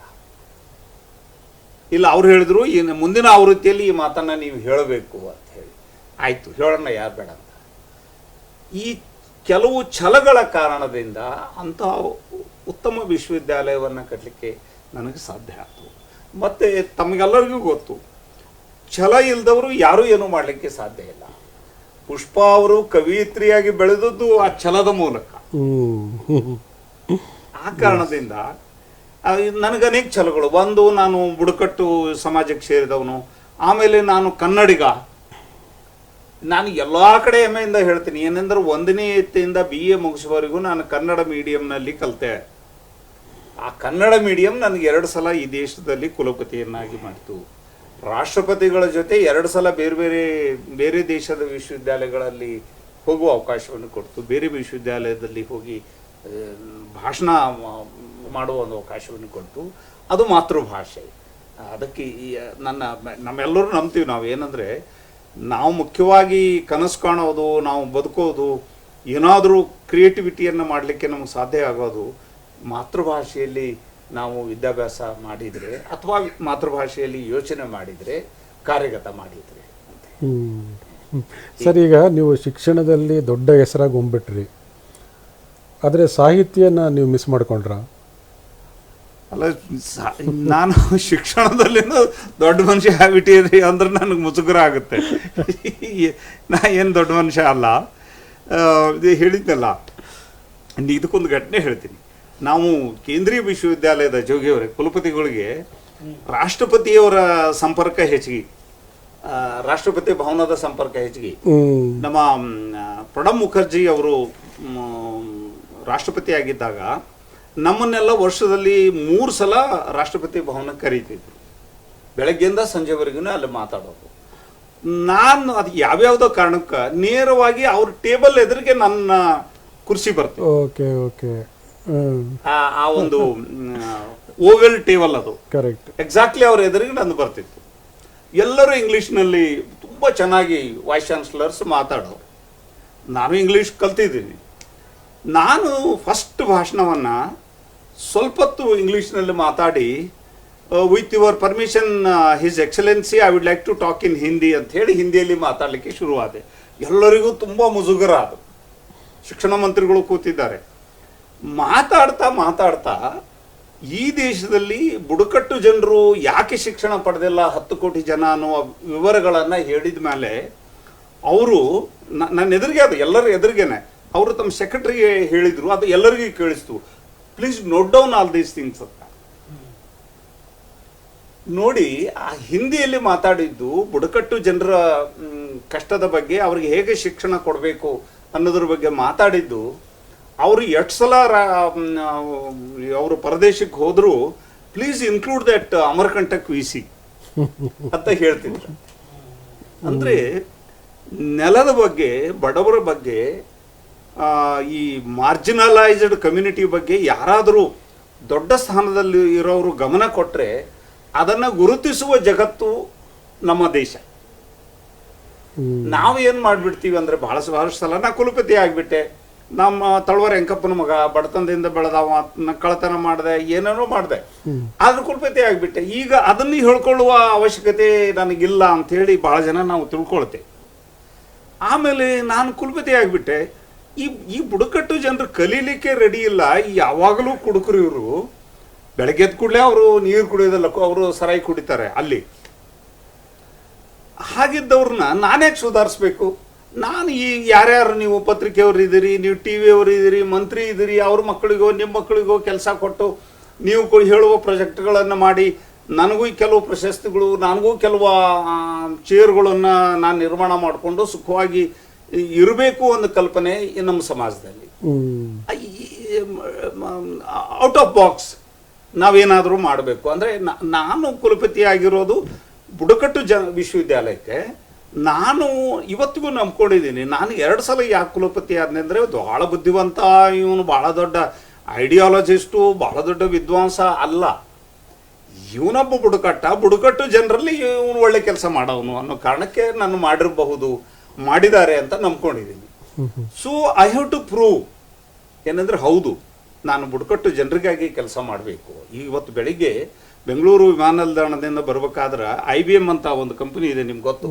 ಅವರು ಕೂಡ ಒಂದು ವೆಬಿನಾರ್ ಮಾಡಿದೆ. ನಾನು ಏನು ವೆಬಿನಾರ್ ಮಾಡಿದ್ನೆ ಅಂದರೆ, ಆ IBMದವರು ಕೆಲವು ಕೋರ್ಸ್ಗಳನ್ನು ನಮ್ಮ ವಿಶ್ವವಿದ್ಯಾಲಯದಲ್ಲಿ ಕಲಿಸ್ಬೇಕು ಅಂತ, ಅವ್ರು ನಮ್ಗೆ ಫೈನಾನ್ಸ್ ಮಾಡಬೇಕು ಅಂತ ಅವರು ರುಟೀನಾಗಿ ಮಾತಾಡ್ತಾ ಇದ್ರು. ಆವಾಗ ನಾನು ನನ್ನ ಕಷ್ಟ, ವಿಶ್ವವಿದ್ಯಾಲಯದ ಕಷ್ಟ, ಬುಡಕಟ್ಟು ಜನರ ಕಷ್ಟ ಹೇಳಿದ ಮೇಲೆ ಒಂದು 10 ನಿಮಿಷ ಅಲ್ಲಿಯ ಅಧಿಕಾರಿ, ಅವರು ದೆಹಲಿಯಲ್ಲಿದ್ದಾರೆ, ಅವರು ಹೇಳಿದರು, mister vice chancellor, I would like to meet you whenever you are there in Delhi, very interesting experiences you have, I have never seen such experiences in my life ಅಂತ ಹೇಳಿದರು. ನನಗೆ ಬೇಕಾಗಿರೋದು ಅದೇ. ಈಗ ಶ್ರೀಧರ್ ವೆಂಬು ಅಂತ ನಿಮ್ಗೆ ಗೊತ್ತಿದೆ, ಒಬ್ಬ ದೊಡ್ಡ ಇಂಡಸ್ಟ್ರಿಯಲಿಸ್ಟು, ಈಗ ತಮಿಳುನಾಡಿನಲ್ಲಿ ಬಂದು ಕೆಲಸ ಮಾಡ್ತಾ ಇದ್ದಾರೆ. ನಾನು ಈಗ ಅವ್ರ ಜೊತೆ MOU ಮಾಡ್ಕೊಳ್ತಾ ಇದ್ದೀನಿ. ಕಾರಣ ಏನಂದರೆ, ಈ ಆಂಧ್ರ ಪ್ರದೇಶದಲ್ಲಿ ಬುಡಕಟ್ಟು ಜನ ಈ ಆಡು ಸಾಕಾಣಿಕೆ ಮಾಡ್ತಾರೆ, ದೊಡ್ಡ ದೊಡ್ಡ ಸಮೂಹಗಳು ಇವೆ. ಅವರಿಗೆ ಒಂದು ಮೊಬೈಲ್ ಆ್ಯಪನ್ನು ರೆಡಿ ಮಾಡಿಕೊಡ್ಬೇಕು ಅಂತ ನನ್ನ ಆಸೆ. ಓಕೆ. ಅಲ್ಲಿ ಬಿರುಗಾಳಿ ಬರುತ್ತೆ, ಮಳೆ ಬರುತ್ತೆ, ಆಮೇಲೆ ಅವರಿಗೆ ಆಡುಗಳಿಗೆ ರೋಗಗಳು ಬರ್ತಾವು. ಅವರಿಗೆ ಒಂದು ಸ್ಮಾಲ್ ಮೊಬೈಲ್, 1,000 ರೂಪಾಯಿದು ಸಿಂಪಲ್, ಅವ್ರಿಗೆ ತೆಲುಗು ಬಿಟ್ಟರೆ ಮಾತಾಡಕ್ಕೆ ಬೇರೆ ಏನು ಬರೋದಿಲ್ಲ, ಆಮೇಲೆ ತೆಲುಗು ಬರೀಲಿಕ್ಕೆ ಬರೋದಿಲ್ಲ. ನಾನೀಗ ಶ್ರೀಧರ್ ಎಂಬುವವ್ರಿಗೆ IBMದವ್ರಿಗೆ ಗಟ್ಟು ಬಿದ್ದೀನಿ. ಏನಂದ್ರೆ, ನೀವೊಂದು ಸಾಫ್ಟ್ವೇರ್ ಮಾಡಿಕೊಡಿ, ಅವರು ಒಂದು ಬಟನ್ ಒತ್ತಿದ್ರೆ ಅದೇ ಮಾತಾಡಬೇಕು, ಅವರು ಮಾತಾಡಿದ್ರೆ ಅದು ನಿಮಗೆ ಸೀದಾ ಕೇಳಿಸಿರ್ಬೇಕು. ಈ ಥರದ ಕನಸುಗಳನ್ನ ಜೋಗಿ ಈ ಪುಸ್ತಕದಲ್ಲಿ ನನಗೆ 2 ಅಂಶಗಳು. ಒಂದು, ನಿಮ್ಮ ತಾಯಿ ಹೇಳಿದ ಒಂದು ಮಾತಿದೆ, ನೀನು ನನ್ನ ಹೊಟ್ಟೆಗೆ ತಪ್ಪಿ ಹುಟ್ಟಿದಿ, ಯಾವುದೋ ರಾಜನ ಮಗನಾಗಿ ಹುಟ್ಟಬೇಕಾಗಿತ್ತು ಅಂತ ಒಂದಿದೆ. 2ನೇದು, ನಿಮ್ಮ ಅಲ್ಲಿ ಹೋದಾಗ ನಿಮ್ಮನ್ನು ನೀವು ಅಲ್ಲಿ ಮಾಡಿದ ಬದಲಾವಣೆಯ ನಂತರ ನಿಮ್ಮನ್ನು ಕ್ರಿಶ್ಚಿಯನ್ ಅಂತ ಹೇಳಿ, ಕನ್ವರ್ಟೆಡ್ ಅಂತ ಹೇಳಿ, ಸೊ ಈ ರೀತಿಯ ಕೆಲವು ಕುಟಿಲ ಪ್ರಯತ್ನಗಳು ನಿಮ್ಮನ್ನು. ಆಮೇಲೆ ಇವರು ಬರೋ ಮುಂಚೆ ಆದಿವಾಸಿಗಳೆಲ್ಲ ನಮಗೆ ಬಂದಾಗ ಎದ್ದು ನಿಂತು ಕಾಲು ಮುಗಿತಾ ಇದ್ದರು, ಇವರು ಬಂದ ಮೇಲೆ ಅವರೆಲ್ಲ ಭಾಳ ದಿಮಾಕಿಂದ ವರ್ತಿಸ್ತಿದ್ದಾರೆ ಅಂತ ಅವರ ಒಂದು ಆತ್ಮಾಭಿಮಾನವನ್ನು ಹೆಚ್ಚಿಸಿದ್ದನ್ನು ಕೂಡ ನಿಮ್ಮ ವಿರುದ್ಧ ಬಳಸಿದಂಥ ಒಂದು ಕೊನೆಯ ಒಂದು, ನಾವು ಸಿನಿಮಾದಲ್ಲಿ ಒಂದು ಕ್ಲೈಮ್ಯಾಕ್ಸ್ ಅಂತ ಹೇಳ್ತೇವೆ, ನಿಮ್ಮ ಈ ಇದರಲ್ಲೊಂದು ಕ್ಲೈಮ್ಯಾಕ್ಸ್ ಇದೆ. ಒಂದು ಬಟ್ ನೀವು ಮಾತಾಡುವಾಗ 2 ಸಲ ಒಂದು ಸುಳ್ಳು ಹೇಳಿದ್ರಿ, ಇದು ನನ್ನ ಏನು ಕೊನೆಯ ಹೋರಾಟ ಅಂತ ಮಾಡಿದೆ, ಬಟ್ ಇನ್ನೂ ಹೋರಾಟ ಇದೆ, ನಿಮಗೆ ಭಾಳ ಹೆಂಗಾಗಿದ್ದೀರಿ. ಸೊ ಇದು ಆಕಿರಿ ಹೋರಾಟಮಲ್ಲ.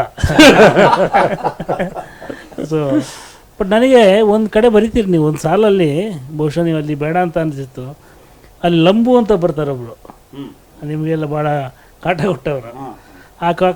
ಅಲ್ಲಿ ಎಲ್ಲ ಬಂದು ಎಲ್ಲ ಕ್ಲೀನ್ ಆದ ಮೇಲೆ ಆ ಕೆಲವು ಮೇಸ್ಟ್ರುಗಳು ಬರಲ್ಲ ಅಲ್ಲಿಗೆ, ನಾನು ಅವರನ್ನು ಚಾರ್ಜ್ ಮಾಡಬೇಕು ಅಂದುಕೊಂಡೆ ಅಂತ ಬರೀತೀರಿ. ಅದು ಹೆಂಗೆ ಚಾರ್ಜ್ ಮಾಡಿದಿರಿ ಅವ್ರನ್ನ ಆಮೇಲೆ ಅಂತ? ನಾನು ಹೇಗೆ ಚಾರ್ಜ್ ಮಾಡಿದ್ನೆ ಅಂದರೆ, ಅವರನ್ನು ಆಯಾ ಸ್ವಚ್ಛತೆಗೆ ಸಂಬಂಧಪಟ್ಟ ಕೆಲಸಗಳಿಗೆ ಕಮಿಟಿಗಳನ್ನು ಮಾಡಿ ಅವ್ರನ್ನ ಚೇರ್ಮನ್ ಮಾಡ್ತೇನೆ ನಾವು. ಅದರಲ್ಲಿ ಸೀನಿಯರ್ ಮೋಸ್ಟ್ ಪ್ರೊಫೆಸರ್ ಅಂತ ಬರುತ್ತೆ, ಅವರನ್ನು ಕುಲಪತಿ ಆಗೋ ಮೊದಲು ಆ ವಿಶ್ವವಿದ್ಯಾಲಯಕ್ಕೆ ಅಪಾಯಿಂಟ್ಮೆಂಟ್ ಮಾಡುವ ಸಮಿತಿಯಲ್ಲಿ ಮಾಡಿದವ್ ನಾನು. ಅವ್ರು ಯಾವ್ಯಾವುದೋ ಕಾರಣಕ್ಕೆ ಹೊಟ್ಟೆ ಕಿಚ್ಚು ಇರ್ಬೋದು. ಏನು ಮಾಡಿದ್ನಂದರೆ, ನಾನು ಕುಲಪತಿಯಾಗಿ ಒಂದು 15-20 ದಿವಸಕ್ಕೆ ಹೋದ್ಮೇಲೆ ಅನಿಸಿತ್ತು ನನಗೆ, ಹಸು ಎಮ್ಮೆ ಎಲ್ಲ ಕ್ಯಾಂಪಸ್ನಲ್ಲಿ ಓಡಾಡ್ತಿದ್ವು. ನಾನು ಕೇಳಿದೆ, ಯಾಕೆ ಇವು ಇಲ್ಲಿ ದನಗಳು ಓಡಾಡ್ತಾ ಇದಾವು? ಸರ್, ಹಳ್ಳಿ ಜನರು ಇವು, ನಾವು ಏನರ ಹೇಳಿದ್ರು ಕೇಳೋದಿಲ್ಲ, ನಮ್ಮ ಮೇಲೆ ಕುಡುಗೋಲು ಕೊಡ್ಲಿ ತೊಗೊಂಡು ಬರ್ತಾರ ಅಂತ ಹೇಳಿ. ಸರಿ, ನಾನು ಒಂದು ಕಮಿಟಿ ಮಾಡಿದೆ, ಈ ದನಗಳು ಬರಲಾರ್ದ ಹಾಗೆ ವ್ಯವಸ್ಥೆ ಮಾಡಬೇಕು ಅಂದರೆ ದನ ಕಾಯುವ ಸಮಿತಿ. ಆ ದನ ಕಾಯುವ ಸಮಿತಿಗೆ ಆ ಸೀನಿಯರ್ ಮೋಸ್ಟ್ ಪ್ರೊಫೆಸರನ್ನು ಚೇರ್ಮನ್ ಮಾಡಿದೆ. ಅದ್ರ ಇದು ಸ್ವಲ್ಪ ಕಿಡಿಗೇಡಿ ಸ್ವಭಾವನೂ ನಂದು. ಆದ್ರೆ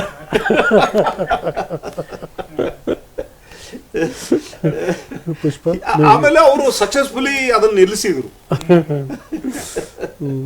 ಆಮೇಲೆ ಅದರ ತೊಂದರೆಗಳು ಆದವು. ಅವರು ಜನ ವಿಶ್ವವಿದ್ಯಾಲಯ ದಾರಿ ಬಂದ್ ಮಾಡಿದ್ರು, ಅದು ಮಾಡಿದ್ರು. ನಾನು ಅವರೆಲ್ಲರನ್ನೂ ಒಂದು ಮೀಟಿಂಗ್ ಮಾಡಿ ಏನು ಹೇಳಿದೆ, ನೀವು ದನಗಳು ಬಿಡಬೇಡಿ, ಈ ಒಂದು 174-76 ಎಕರೆ, ಅದು ಒಂದು 400 ಎಕರೆ ಅದು ಒಟ್ಟಿಗೆ ನಾವು ಅಲ್ಲಿ ಇಲ್ಲಿ ಸರ್ಕಾರದ ಜಮೀನು ಎಲ್ಲ ಬೌಂಡ್ರಿ ಹಾಕೊಂಡ್ಬಿಟ್ಟಿದ್ದೀವಿ. ನೀವು ಇಡೀ ಹುಲ್ಲನ್ನು ನೀವು ಕೊಯ್ಕೊಂಡು ಹೋಗ್ರಿ, ಇದಕ್ಕೆ ಚಾರ್ಜು ಅದು ಇದನ್ನು ಬೇಡ, ದನಗಳು ಬಿಡಬೇಡಿ, ಗಿಡಗಳು ಹಚ್ತೀವಲ್ಲ ಅದನ್ನ ತಿಂತಾವು ಜನರು. ಆಮೇಲೆ ಅದನ್ನ ಹುಲ್ಲು ಕೊಯ್ಕೊಂಡು ಹೋಗ್ಲಿಕ್ಕೆ ಶುರು ಮಾಡಿ. ತೋಟಗಾರಿಕೆ ಅನುಭವ ಇದೆಯಲ್ಲ, ಮೊದಲೇ ಇತ್ತು ಅಂತ ಹೇಳಿದ್ರೆ. ಇತ್ತು ಇತ್ತು ಇತ್ತು ಇತ್ತು ಈಗಲೂ ಇದೆ, ಈಗಲೂ ಇದೆ. ಧಾರವಾಡದಲ್ಲಿ ನಂದು ಸಣ್ಣದೇ ಆದರೂ ನಂದೊಂದು ತೋಟ ಮಾಡ್ಕೊಂಡಿದ್ದೀನಿ. ಅದೊಂದು ಆದಿಮ ಒಂದು ಇದದು ಆಸಕ್ತಿ. ನಮ್ಮ ಅಪ್ಪ ತೋಟಗಾರಿಕೆ ಮಾಡಲಿಕ್ಕೆ ಹೋಗಿ ಫೇಲ್ ಆದವರು. ಅವರ ಅಪ್ಪ ಒಂದು ಬಾವಿ ಕಡಿಸಿ ನೀರು ಬರಲಾರ್ದೆ ಕಷ್ಟ ಅನುಭವಿಸಿದವರು. ಅಂದರೆ ಈ ಗಂಗೆ ಹಿಂದೆ ಮೇಡಮ್ ಹೇಳಿದ್ರಲ್ಲ, ಗಂಗೆಯನ್ನು ಹುಡುಕ್ತಾ ಹೋದ ನಮ್ಮ ಕುಟುಂಬ ಇದು. ಈಗ ಎಲ್ಲ ಕಲೆಗಳು ನಮಗೆ ಕರಗತ ಆಗಿಬಿಟ್ಟಿವೆ. ನಾನು ಆ ಧಾರವಾಡದಲ್ಲಿ ಒಂದು ಬೋರ್ವೆಲ್ ಹಾಕಿದಾಗ 1 ಇಂಚು ನೀರು ಬರ್ತಿತ್ತು ನಮ್ಮ ಬೋರ್ವೆಲ್ಗೆ.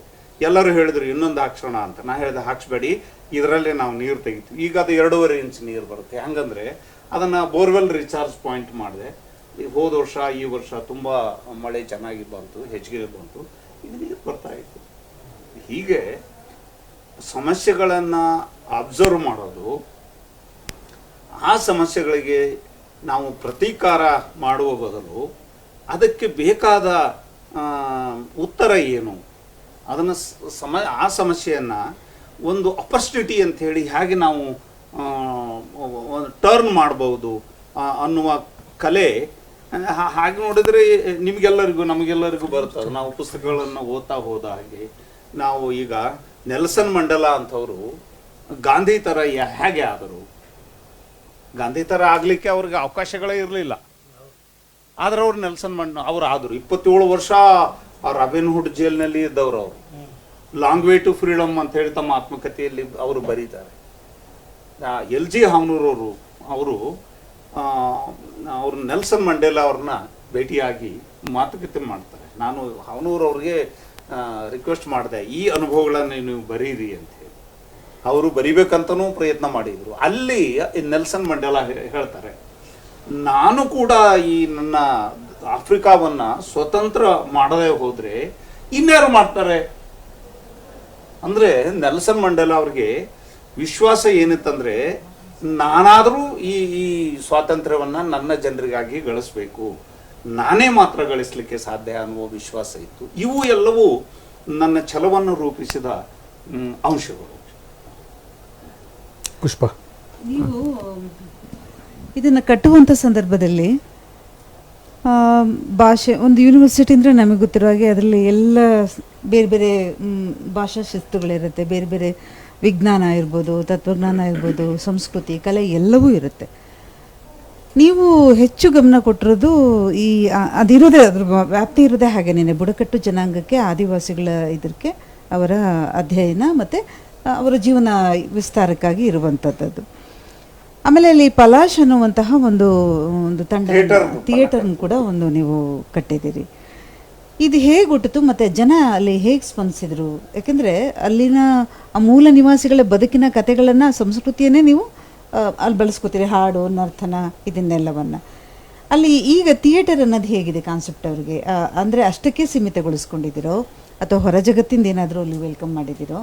ಅಂದರೆ ಆ ಬುಡಕಟ್ಟುಗಳದ್ದು ಮಾತ್ರ ಎತ್ತಿಡಿಯೋ ಪ್ರಯತ್ನನ ಅಥವಾ ಹೊರಗಿಂದನೂ ಕರೆಸಿ ಅವರಿಗೆ ಪರಿಚಯಿಸೋ ಪ್ರಯತ್ನಗಳು, ಕೊಡುಕೊಳ ಈ ಥರದ್ದು ಏನಾದರೂ ತೊಗೊಂಡಿದ್ರೆ ಅಥವಾ ಹೇಗೆ? ಆ ಪಲಾಶ್ ಅಂದರೆ ಏನದು, ಅದರ ಅರ್ಥ ಏನು ಮೇಡಮ್? ಪಲಾಶ್ ಅಂದರೆ ಅದು ಒಂದು ಗಿಡ. ನಮ್ಮಲ್ಲಿ ಪಾಲಶ ಅಂತಾರೆ. ಪಾಲಶ ಕೆಂಪು ಹೂ ಬಿಡುತ್ತೆ. ಈ ಹೋಳಿ ಹಬ್ಬದ ಮೊದಲು ಬಿಡುತ್ತೆ. ಮುತ್ತುಗ. ಅವರು ಆದಿವಾಸಿಗಳು ಆ ಹಸಿರು ಕಾಡಿನಲ್ಲಿ ಕೆಂಪು ಹೂವು, ಬೆಂಕಿ ತರ, ಫ್ಲೇಮ್ ಆಫ್ ದಿ ಫಾರೆಸ್ಟ್ ಅಂತ ಕರೀತಾರೆ. ಪ್ಲೇನ್ ಆಫ್ ದ ಅದನ್ನ, ಆ ಹೂವನ್ನು ಹರಿದು ಒಣಗಿಸಿ ಪೌಡರ್ ಮಾಡಿ ಇಟ್ಕೊಳ್ತಾರೆ. ಹೋಳಿ ಹಬ್ಬದಲ್ಲಿ ಅದು ಅವ್ರಿಗೆ ಹೋಳಿ ಬಣ್ಣ, ನ್ಯಾಚುರಲ್ ಡೈ. ಆಮೇಲೆ ನಮಗೆಲ್ಲ ಹೋಳಿ 1 ದಿವಸ, 2 ದಿವಸ, 3 ದಿವಸ. ಅಲ್ಲಿಯ ಆದಿವಾಸಿಗಳಿಗೆ 1 ತಿಂಗಳ ಹೋಳಿ ಹಬ್ಬ. 1 ತಿಂಗಳ. ಹೆಂಗ್ 1 ತಿಂಗಳ ಅಂದ್ರೆ, ಇವತ್ತು ಹೋಳಿ ಇನ್ನ 15 ದಿವಸಕ್ಕೆ ಬರ್ತದ. ಇವತ್ತು ನಾವು 8 ಜನ ನಮ್ಮೂರವರು ಒಂದು 10 ಜನ ಏನು ಮಾಡ್ತೀವಂದ್ರೆ ಡ್ರಮ್ ಬಾರಿಸ್ಕೋತ ಇವತ್ತು ಇವ್ರ ಮನೆಗೆ ಹೋಗೋದು, ಮೋಹನ್ ಅವ್ರ ಮನೆಗೆ ಸಾಯಂಕಾಲ ಹೋಗೋದು, ಅವ್ರ ಮನೆ ಅಂಗಳದಲ್ಲಿ ಕೂತ್ಕೊಂಡು ಡ್ರಮ್ ಬಾರಿಸೋದು. ಅಲ್ಲಿ ಅವ್ರು ನಮಗೆ ಸರಾಯಿ ಕೊಡ್ಲಿಕ್ಕೆ ಕೊಡ್ತಾರೆ, ನಮಗೆ ತಿಂಡಿ ಕೊಡ್ತಾರೆ. ಅಲ್ಲಿವರೆಗೂ ರಾತ್ರಿ 12 ಗಂಟೆವರೆಗೂ ಅದು. ಆಮೇಲೆ ಇಡೀ ಊರವ್ರು ಬಂದಲ್ಲಿ ನೋಡ್ತಾರೆ. ಮತ್ತೆ ಕೆಲವ್ರು ಹಾಡ್ತಾರೆ, ಡ್ಯಾನ್ಸ್ ಮಾಡ್ತಾರೆ, ಅವತ್ತು ಮುಗೀತು. ನೆಕ್ಸ್ಟ್ ಡೇ ಇನ್ನೊಬ್ಬರು ಮನೆ. ಇದು ಸತತವಾಗಿ ಹೋಳಿಯ 15 ದಿವಸ ಮೊದಲು, ಹೋಳಿಯ ನಂತರ 15 ದಿವಸ. ಹೋಳಿ ಅವರಿಗೆ ಸೃಷ್ಟಿಯ ಒಂದು ಸಂಕೇತ, ಸೃಷ್ಟಿಯ ಒಂದು ಸಂಕೇತ. ಮೇಡಮ್, ಆದಿವಾಸಿಗಳು ಬದುಕಿರೋದೇ ಅವರ ಸಂಗೀತದ ಕಾರಣಕ್ಕೆ, ಅವರ ವಾದ್ಯಗಳ ಕಾರಣಕ್ಕೆ. ಟಿಮ್ಕಿ ಅಂತ ಒಂದು ಸಣ್ಣ ವಾದ್ಯ, ಅದು ಟಿಮ್ ಟಿಮ್ ಟಿಮ್ ಟಿಮ್ ಟಿಮ್ ಟಿಮ್ ಅಂತ. ನಾನು ಅದನ್ನು ಬಾರಿಸೋದನ್ನ ಕಲಿತಾ ಅಲ್ಲಿ ಟಿಮ್ಕಿ ಅಂತ ಹೇಳಿ. ಆಮೇಲೆ ನೃತ್ಯ, ಆಮೇಲೆ ಪೇಂಟಿಂಗ್. ಇದು ನೋಡಿ, ಇದು ನಮ್ಮ ವಿಶ್ವವಿದ್ಯಾಲಯದ ಗೋಡೆಯ ಮೇಲೆ ಬರೆದಿರುವ ಒಂದು ಪೇಂಟಿಂಗ್. ಪ್ರದೀಪ್ ಮರಾವಿ ಅಂತ ಹೇಳಿ ಪೇಂಟರ್ ಅವರು. ಅವನೇ ಹೆಂಡತಿ ಮತ್ತು ಅವರ ಒಬ್ಬ ಮಗಳು, 3 ಜನ. ಅಲ್ಲಿ ಒಂದು 60 ಫ್ಯಾಮಿಲಿಗಳಿಗೆ ನಾನು ಕೆಲಸ ಕೊಟ್ಟೆ, ಪೇಂಟಿಂಗ್ ಕೆಲಸ ಸರ್. ವಿಶ್ವವಿದ್ಯಾಲಯ ಕಂಪೌಂಡ್ ವಾಲು ಎಲ್ಲ ಕಡೆ ಅವ್ರು ಪೇಂಟ್ ಮಾಡಬೇಕು. ಅವ್ರಿಗೆ ಕಾನ್ಸೆಪ್ಟ್ ಏನು ಕೊಡೋಂಗಿಲ್ಲ, ನಾವು ಹೇಳಿದ್ದು ಅವ್ರು ಮಾಡೋದಿಲ್ಲ. ನೀವು ತಿಳಿದದ್ದು ಮಾಡ್ರಪ್ಪ ಅಂದ್ರೆ ಇದೆಲ್ಲ ಮಾಡ್ತಾವ. ಆಮೇಲೆ ಈಗ ನಾನು ಬಂದೆ, ಯಾವ್ಯಾವುದೋ ಕಾರಣಕ್ಕೆ ಈ ಪೇಂಟರ್ಸ್ ನನ್ನ ತೆಗೆದುಬಿಟ್ರು. ಈ ಪ್ರದೀಪ್ ಮರಾವಿ ನನಗೆ ಫೋನ್ ಮಾಡ್ದ, ಸಾಹೇಬ್ರೆ ನಾ ಸತ್ತ ಹೋಗ್ತೀನಿ, ನನಗೆ ಕೆಲಸ ಬೇಕು. ನಾನೀಗ ಅವ್ರನ್ನ ಕರೆದು ಕಳೆದ 1.5 ತಿಂಗಳಿಂದ ಗದಗಿನಲ್ಲಿ ಪೇಂಟಿಂಗ್ ಮಾಡ್ತಾ ಇದ್ದಾರೆ. ಈಗ ನಮ್ಮ ಹುಬ್ಬಳ್ಳಿ ಗದಗ ಅಲ್ಲಿ ಪೇಂಟಿಂಗ್ ಮಾಡ್ತಾ ಇದ್ದಾರೆ 3 ಜನ. ಅವರು ನಮ್ಮ HK ಪಾಟೀಲ್ರದು ಅವರ ತಂದೆಯವರ ಹೆಸರಿನಲ್ಲಿ ಗ್ರಾಮೀಣಾಭಿವೃದ್ಧಿ ಕೇಂದ್ರ, ಅಧ್ಯಯನ ಕೇಂದ್ರ, ಆಮೇಲೆ ಒಂದು ಹೆಲ್ತ್ ಸೆಂಟರ್ ಇದೆ, ಅವರು ಅಲ್ಲಿ ಪೇಂಟಿಂಗ್ ಅವ್ರು ಮಾಡಿದ್ರು. ಆಮೇಲೆ ಅವ್ರಿಗೆ ಹೇಳಿದೆ, ಬೇರೆ ಬೇರೆ ಕಡೆ ಮಾಡ್ರಿ, ಎಲ್ಲಿ ನಿಮಗೆ ಕೆಲಸ ಸಿಗೋದಿಲ್ಲೋ ಆಂಧ್ರ ಪ್ರದೇಶಕ್ಕೆ ಬರ್ರಿ, ನಮ್ಮಲ್ಲಿ ಪೇಂಟಿಂಗ್ ಮಾಡಿ. ಇದು ಈ ಪೇಂಟಿಂಗು, ನೃತ್ಯ. ಆಮೇಲೆ ಮೇಡಮ್, ಆದಿವಾಸಿಗಳಲ್ಲಿರುವ ಆ ನೃತ್ಯ ಇದೆಯಲ್ಲ, ಅದು ನಮ್ಮ ದೇಶದ ಮೂಲ ನೃತ್ಯ. ಬೈಗ ಮತ್ತೆ ಮುಂದೆ 2 ತರ ಇಲ್ಲ, ಇದು ಬೈಗ, ಗೊಂಡ್ ದೊಡ್ಡ ಪ್ರಮಾಣದ ಜನ ಅವರು. ಬೈಗ ಬಹಳ ಪ್ರಿಮಿಟಿವ್ ಸ್ಟೇಜ್ ಅಲ್ಲಿರುವ ಇವರು, ಅತ್ಯಂತ ಬುದ್ಧಿವಂತ ಟ್ರೈಬ್ಸ್ ನಮ್ಮ ದೇಶದಲ್ಲಿ ಇದ್ರೆ ಅವರು ಬೈಗ. ಅವರು ಇವತ್ತಿಗೂ ಜನರಿಗೆ ಬಹಳ ತಕ್ಷಣ ಬೆರೆಯೋದಿಲ್ಲ. ಮುಂಡಾ ಜಾರ್ಖಂಡ್ ಕಡೆ. ಆಮೇಲೆ ಮೇಡಮ್ ಅವರು ಹೇಳಿದ್ರಲ್ಲ, ನೀವು ಈ ನಾಟಕ ಅದೆಲ್ಲ ಮಾಡಿಸಿದ್ರಿ ಅಂತ. ಸಂತೋಷ್ ಸೋನ್ಕರ್ ಅನ್ನುವ ನಮ್ಮ ಹುಡುಗ ಪ್ರೊಫೆಸರ್ ಅವರು ಬಿರ್ಸಾ ಮುಂಡಾ ಮೇಲೆ ಒಂದು ನಾಟಕ ಬರೆದು ಮಾಡ್ತಾರೆ. ಆಮೇಲೆ ವರದಕ್ಷಿಣೆಯ ಬಗ್ಗೆ ನಾಟಕ ಬರೆದು ನಮ್ಮಲ್ಲಿ ಮಾಡಿದ್ರು. ಆಮೇಲೆ ನರ್ಮದಾ ನದಿಯ ಬಗ್ಗೆ ಗೌರವ, ಅಲ್ಲಿಯ ಜನರಿಗೆ ಇರೋ ಗೌರವ, ಗಂಗೆ ಮೇಲಿನ ಗೌರವದ 100 ಪಟ್ಟು. ಒಂದು ಗಾದೆ ಮಾತಿದೆ ಸರ್, ಗಂಗೆಯಲ್ಲಿ ಮೆಂದರೆ ಸಿಗುವ ಪುಣ್ಯ ನರ್ಮದೆಯನ್ನು ನೋಡಿದರೆ ಮಾತ್ರ ಸಾಕು ಸಿಗುತ್ತೆ. ನಾನು ಇದರಲ್ಲಿ ಒಂದು ಅನುಭವನ ಬರೆದೇನಿ. ಒಂದ್ಸಲ ನದಿಯನ್ನ ದಾಟಬೇಕಾಗಿತ್ತು ನಾನು ಬ್ರಿಡ್ಜ್ ಮೇಲೆ. ನದಿ ಆ ಕಡೆ ಒಂದು ಹೋಟ್ಲ್ ಇದೆ, ನಂದು ಟೀ ಸೆಂಟರ್ ಅದು, ಯಾವಾಗಲೂ ಪ್ರವಾಸದಲ್ಲಿ ಅಲ್ಲಿ ಹೋಗಿ ಚಹಾ ಈ ನದಿ ದಂಡೆ ಮೇಲೆ ಕೂತ್ಕೊಂಡು ನನಗೆ ವ್ಯವಸ್ಥೆ ಮಾಡ್ತಿದ್ರು, ನೋಡ್ತಾ ಕೂಡ್ತಿದ್ದೆ. ಒಂದು 8 ಜನ ಮಹಿಳೆಯರು, 8 ಜನ ಪುರುಷರು, ಟ್ರೈಬ್ಸು, ಈ ಬೈಗಾ ಟ್ರೈಬ್ಸು ಆ ನದಿ ಮೇಲೆ ನಡ್ಕೊಂಡು ಹೋಗ್ಬೇಕು ಅವ್ರು ಬ್ರಿಡ್ಜ್ ಮೇಲೆ. ನಾನು ಐ ವಾಸ್ ಅಬ್ಸರ್ವಿಂಗ್, ಒಂದು 30 ಫೂಟ್ ದೂರದಲ್ಲಿ ಅದು ಅಷ್ಟೇ. ಅವರು ಆ ಬ್ರಿಡ್ಜ್ ದಂಡಿಗೆ ಬಂದು ಎಲ್ಲರೂ ತಮ್ಮ ಮೆಟ್ಟುಗಳನ್ನು, ಚಪ್ಪಲಿಗಳನ್ನು ತೆಗೆದು ಕೈಯಲ್ಲಿ ಹಿಡ್ಕೊಂಡು ಆ ಬ್ರಿಡ್ಜ್ ಮೇಲೆ ನಡ್ಕೊಂಡು ಆಮೇಲೆ 1 ಗಂಟೆ ಆದ್ಮೇಲೆ ನಾನು ಹೋದೆ.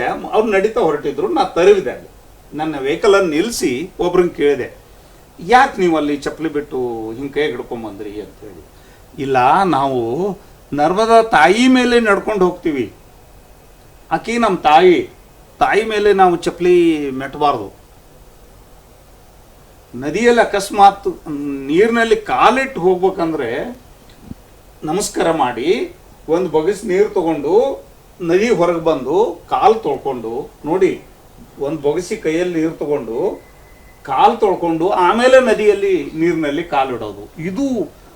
ಇದು ಆದಿವಾಸಿಗಳ ಸಂಸ್ಕೃತಿ. ಸಂಗ್ರಹ ಮೇಡಮ್ ಆದಿವಾಸಿಗಳಲ್ಲಿ ಇಲ್ಲ, ಸಂಗ್ರಹ ಇಲ್ಲ. ಇವತ್ತು ಏನು ಬೇಕೋ ಇಷ್ಟು, ನಾಳೆಗೆ ಏನು ಬೇಕೋ ಅದು ಮತ್ತೆ ವ್ಯವಸ್ಥೆ ಮಾಡೋಣ. ಇಲ್ಲೊಂದು ಕುತೂಹಲಕಾರಿ ಸಂಗತಿ ಇದೆ, ಬಹುಶಃ ನಿಮ್ಮಿಬ್ಬರಿಗೂ ಗೊತ್ತಿಲ್ಲದೆ ಇರೋದು, ಆದರೆ ನಾನು ಇವರ ಒಡನಾಟದಲ್ಲಿ ಇತ್ತೀಚೆಗೆ ಗೊತ್ತಾಗಿದ್ದು, ವಿಶ್ವವಿದ್ಯಾಲಯಕ್ಕೆ ವಿ ಸಿ ಅವರು ಯಾವ ವೆಹಿಕಲಲ್ಲಿ ಹೋಗ್ತಾರೆ ಅನ್ನೋದೇ ಒಂದು ಕುತೂಹಲಕರ ಸಂಗತಿ. ಹೇಳಿ ಸರ್. ಇಲ್ಲ ನೀವೇ ಹೇಳಿ. ಇವರು ಅಲ್ಲಿಂದ ತಮ್ಮ ವಿ ಸಿ ಮನೆಯಿಂದ ಕಚೇರಿಗೆ ಹೋಗೋದು ಸೈಕಲ್ನಲ್ಲಿ. ಸರ್, ನಿಮಗೂ ಸೈಕಲ್ಗೂ ಒಂದು ನಂಟಿದೆ. ಏನಂತಂದ್ರೆ, ನನಗೆ ಚಿಕ್ಕಂದಿನಿಂದಲೂ ಸೈಕಲ್ ಖರೀದಿ ಮಾಡಬೇಕು ಅನ್ನೋ ಹುಚ್ಚು. ಬಡತದ ಕಾರಣಕ್ಕೆ ಆಗಲಿಲ್ಲ.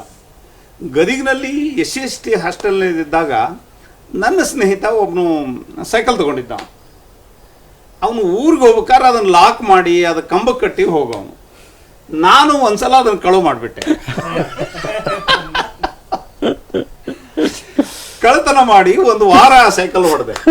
ನನ್ನ ದುರ್ದೈವಕ್ಕೆ ಆ ಸೈಕಲ್ ಕಳ್ಳತನ ಆಗ್ಬಿಡುತ್ತೆ. ಅವನು ತಮ್ಮೂರ ಗುಂಡಗಳನ್ನೆಲ್ಲ ಕರ್ಕೊಂಡು ಬಂದ. ನಾ ಹೇಳಿದೆ, ನಾನು ಇಷ್ಟೆಲ್ಲ ಹೇಳ್ಬಿಟ್ಟೆ, ನಾ ಕಳ್ತನ ಮಾಡಿದ್ದು ನಿಜ, 8 ದಿನ ಸೈಕಲ್ ಹೊಡೆದದ್ದು ನಿಜ, ಮುನ್ಸಿಪಲ್ ಹೈಸ್ಕೂಲ್ನಲ್ಲಿಟ್ಟು ನಾನು ಸಾಲಿಗೆ ಹೋಗಿದ್ದೆ, ಅದು ಕಳ್ತನ ಆಗ್ಬಿಟ್ಟತಿ. ನಿನ್ನ ಹೊಲ ಮಾರಿಸ್ತೀವಿ, ಮನಿ ಮಾರಿಸ್ತೀವಿ. ನಾ ಹೇಳಿದೆ, ನಮ್ಮಪ್ಪ ಆಗಲೇ ಹೊಲ ಮನಿ ಎಲ್ಲ ಮಾರಿಬಿಟ್ಟ, ಏನು. ಈಗ ಮತ್ತೆ ಸ್ನೇಹಿತರು ನಾವು. ಇದು ನನಗೆ ಸೈಕಲ್ ಮೇಲಿರುವ ಆಸಕ್ತಿ. ಈಗ ಆಂಧ್ರಕ್ಕೆ ಬಂದ್ಕೊಳ್ಳೆ ಒಂದು ಸೈಕಲ್ ತಗೊಂಡಿದ್ದೀನಿ, ತೋಟದಲ್ಲೇನೂ ಒಂದು ಸೈಕಲ್ ಇದೆ. ಮತ್ತೆ ನಾನು ನೋಡಿ ಬಹಳ ಜನ ಬಳಸ್ತಾರೆ. ಮುಖ್ಯವಾಗಿ ಅಮರಕಟ್ಟದಲ್ಲಿ ನಿಮಗೆ ಖುಷಿ ಆಗುತ್ತೆ, ಆ ಸಂಗತಿಗೋಸ್ಕರನೇ ಕೇಳಿದ್ದು. ಹುಡುಗಿಯರು ದೊಡ್ಡ ಪ್ರಮಾಣದಲ್ಲಿ ಸೈಕಲ್ ತಗೊಂಡ್ರು. ಆ ಹುಡುಗಿಯರು ಮನೆಗೆ ಹೋಗಿ ನಮಗೂ ಸೈಕಲ್ ಕೊಡಿಸ್ರಿ ಅಂತ ತಂದೆ ತಾಯಿಗಳಿಗೆ, ಶ್ರೀಮಂತ ಮನೆಯ ಹುಡುಗಿ ಅವಳು, ಯಾವ್ದು ಸಿಂಧಿ ಫ್ಯಾಮಿಲಿ ಅವಳು, ಬುಢಾರ್ ಅಂತ ಊರು ಹುಡುಗಿ ಅವಳು. ಹೇಳಿದಾಗ ಅವ್ರ ಅಪ್ಪ ಅವ್ವ ದೊಡ್ಡ ಕಾರ್ ತಗೊಂಡು, ಅವ ನಿಮ್ ಕುಲಪತಿ ಅಂತ ನೋಡೋಣ ಅಂತ ಬಂದು ಹೇಳಿದ್ರು ಅವರು. ಸರ್, ಇವಳಿಗೆ ಚಿಕ್ಕವಳಿದ್ದಾಗಿಂದನೂ ನಾವು ಸೈಕಲ್ ಕೊಡಿಸ್ತಾ ಇದೀವಿ, ಒಂದು ದಿನ ಹೊಡೆದವಳು ಅಲ್ಲಿ ಇವರು. ಅವಳಿಗೆ ಏನೀಗ ಸೈಕಲ್ ಬೇಕಂತಾಳಲ್ಲ, ಸುಳ್ಳು ಹೇಳ್ತಾಳೋ ಕರೆ ಹೇಳ್ತಾಳೋ, ಆಮೇಲೆ ಕುಲಪತಿ ಅಂತ ನೀವು ಸೈಕಲ್ ಮೇಲೆ ಹೋಗ್ತಾನಂದ್ರೆ, ಆಮೇಲೆ ಅವಳಿಗೆ ಸೈಕಲ್ ಕೊಡಿಸಿ. ನೋಡಿ, ಹೊಸ ಪ್ರಯೋಗಗಳನ್ನ ನಮ್ಮ ದೇಶದ ಮಹಿಳೆಯರು ಬಹಳ ಬೇಗ ಸ್ವೀಕಾರ ಮಾಡ್ತಾರೆ.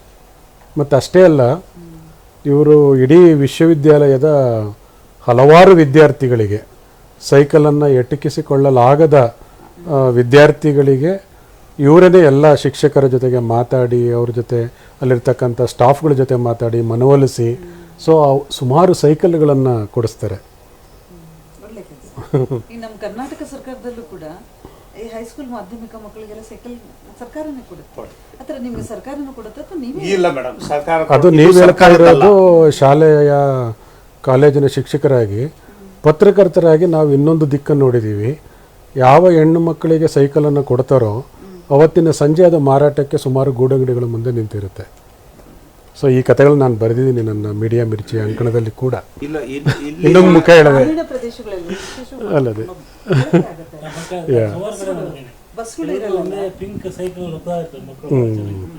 ಈಗ ಕೊನೆಯ ಸುತ್ತಿನ ಇದಕ್ಕೆ ಬಂದಿದ್ದೀವಿ.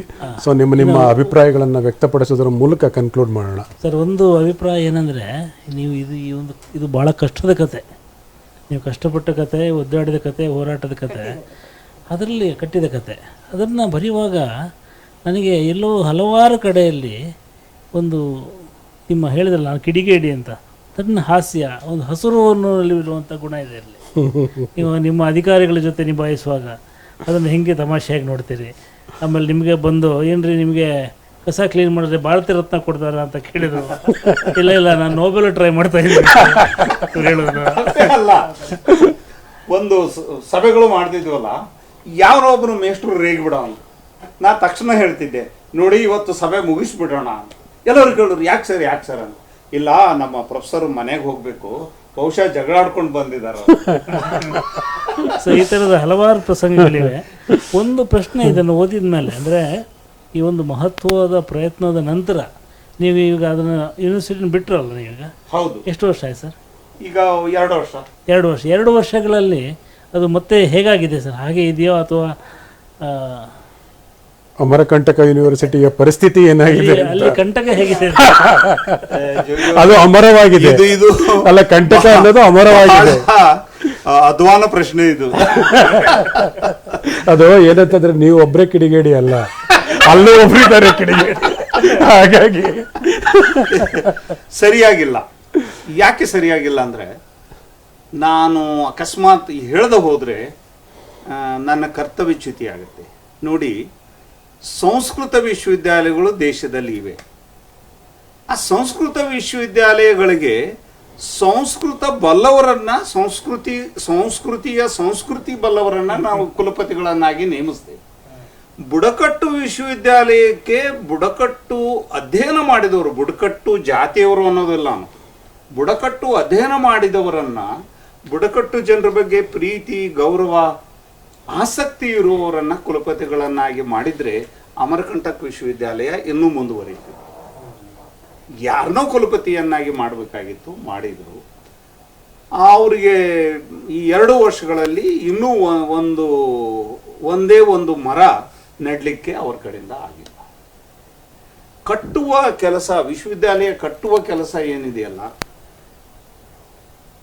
ಈ ಕುಲಪತಿ ಒಂದು ಅಧಿಕಾರ ಕೇಂದ್ರ ಅಂತ ಅಂದವ್ರಿಗೆ ಕಟ್ಟಲಿಕ್ಕೆ ಸಾಧ್ಯ ಇಲ್ಲ. ನಾನು ಅಪ್ಪ, ನಾನು ದೊಡ್ಡವ, ನಾ ಹೇಳ್ದಂಗೆ ಕೇಳ್ಬೇಕು ಅಂದ್ರೆ ಮನೆ ಬೆಳೆಯೋದಿಲ್ಲ. ನೀವೇ ಒಂದು ಮಾತು ಬಳಸ್ತೀರಿ, ಅವರು ಮಾಲೀಕರಲ್ಲ ಪಾಲಕರು ಅಂತ ನೋಡ್ತಾರೆ. ಹೌದು ಹೌದು.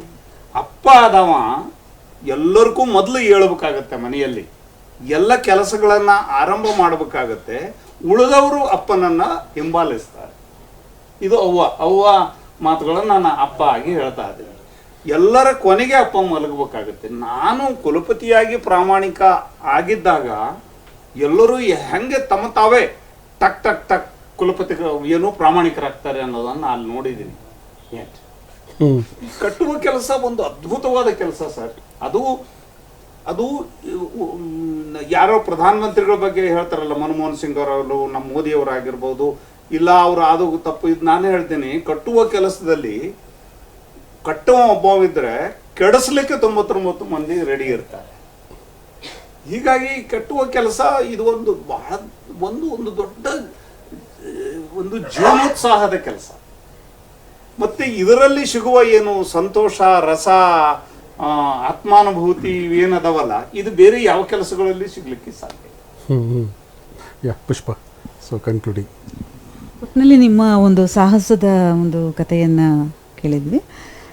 ಯಾವುದೇ ಸಂಸ್ಥೆಲಾದರೂ ಕೂಡ ಅಷ್ಟೇನೆ, ಹಿಂದೆ ಇರೋವಂಥವ್ರು ಏನು ಮಾಡ್ತಾರೆ, ಹೊಸದಾಗಿ ಬಂದವರು ಹಿಂದೆ ಇರೋರನ್ನ ಫಾಲೋ ಮಾಡ್ಬೇಕು ಅನ್ನೋದು ಒಂದಿರುತ್ತೆ. ಅದು ಅಕಾಡೆಮಿ ಆಗ್ಬೋದು ಅಥವಾ ಕುಲಪತಿಗಳಾಗ್ಬೋದು, ಇನ್ನೊಂದಾಗ್ಬೋದು. ನಿಮಗೆ ಅದರಿಂದ ಬೇಸರನೂ ಇರ್ಬೋದು ಅಥವಾ ಸಮಾಧಾನನೂ ಇರ್ಬೋದು.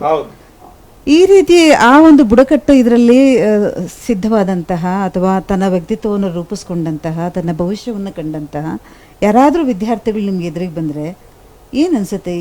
ಏನು ಮಾತಾಡ್ಬೇಕನ್ಸುತ್ತೆ? ಅವನ ಏಳಿಗೆ ಬಗ್ಗೆ ಮಾತಾಡ್ತೀರಾ ಅಥವಾ ಅವನ ಸೋಲಿನ ಬಗ್ಗೆ ಮಾತಾಡ್ತೀರಾ ಅಥವಾ ನೀನು ಹೀಗೆ ಆಗಬೇಕಾಗಿತ್ತು ಅಂತ ಅನಿಸುತ್ತಾ? ಅಂದರೆ ನಿಮ್ಮ ನೆಟ್ಟಂತಹ ಮರ ಪೂರ್ತಿ ಬೆಳೆಯನ್ನು ಕೊಟ್ಟಿದೆಯಾ? ಆ ಥರದ ಹಿನ್ನೆಲೆ ಮೇಡಮ್, ಇದರಲ್ಲಿ ಹೇಗೆ ಬೆಳೀತಾ ಇದೆ, ನಿನ್ನ ಪಾಲು ಏನು? ಒಬ್ಬ ವ್ಯಕ್ತಿ ಸಿಕ್ಕಾಗ, ನಿನ್ನಿದು ಮೊನ್ನೆ ರಾತ್ರಿ ಹೇಳ್ತೇನೆ ನಾನು, ಈ ಅಸಿಸ್ಟೆಂಟ್ ಪ್ರೊಫೆಸರ್ಸ್ ನಾನು ಅಪಾಯಿಂಟ್ಮೆಂಟ್ ಮಾಡಿದವರು ಈಗ ಅಸೋಸಿಯೇಟ್ ಪ್ರೊಫೆಸರ್ ಆಗಿದ್ದಾರೆ.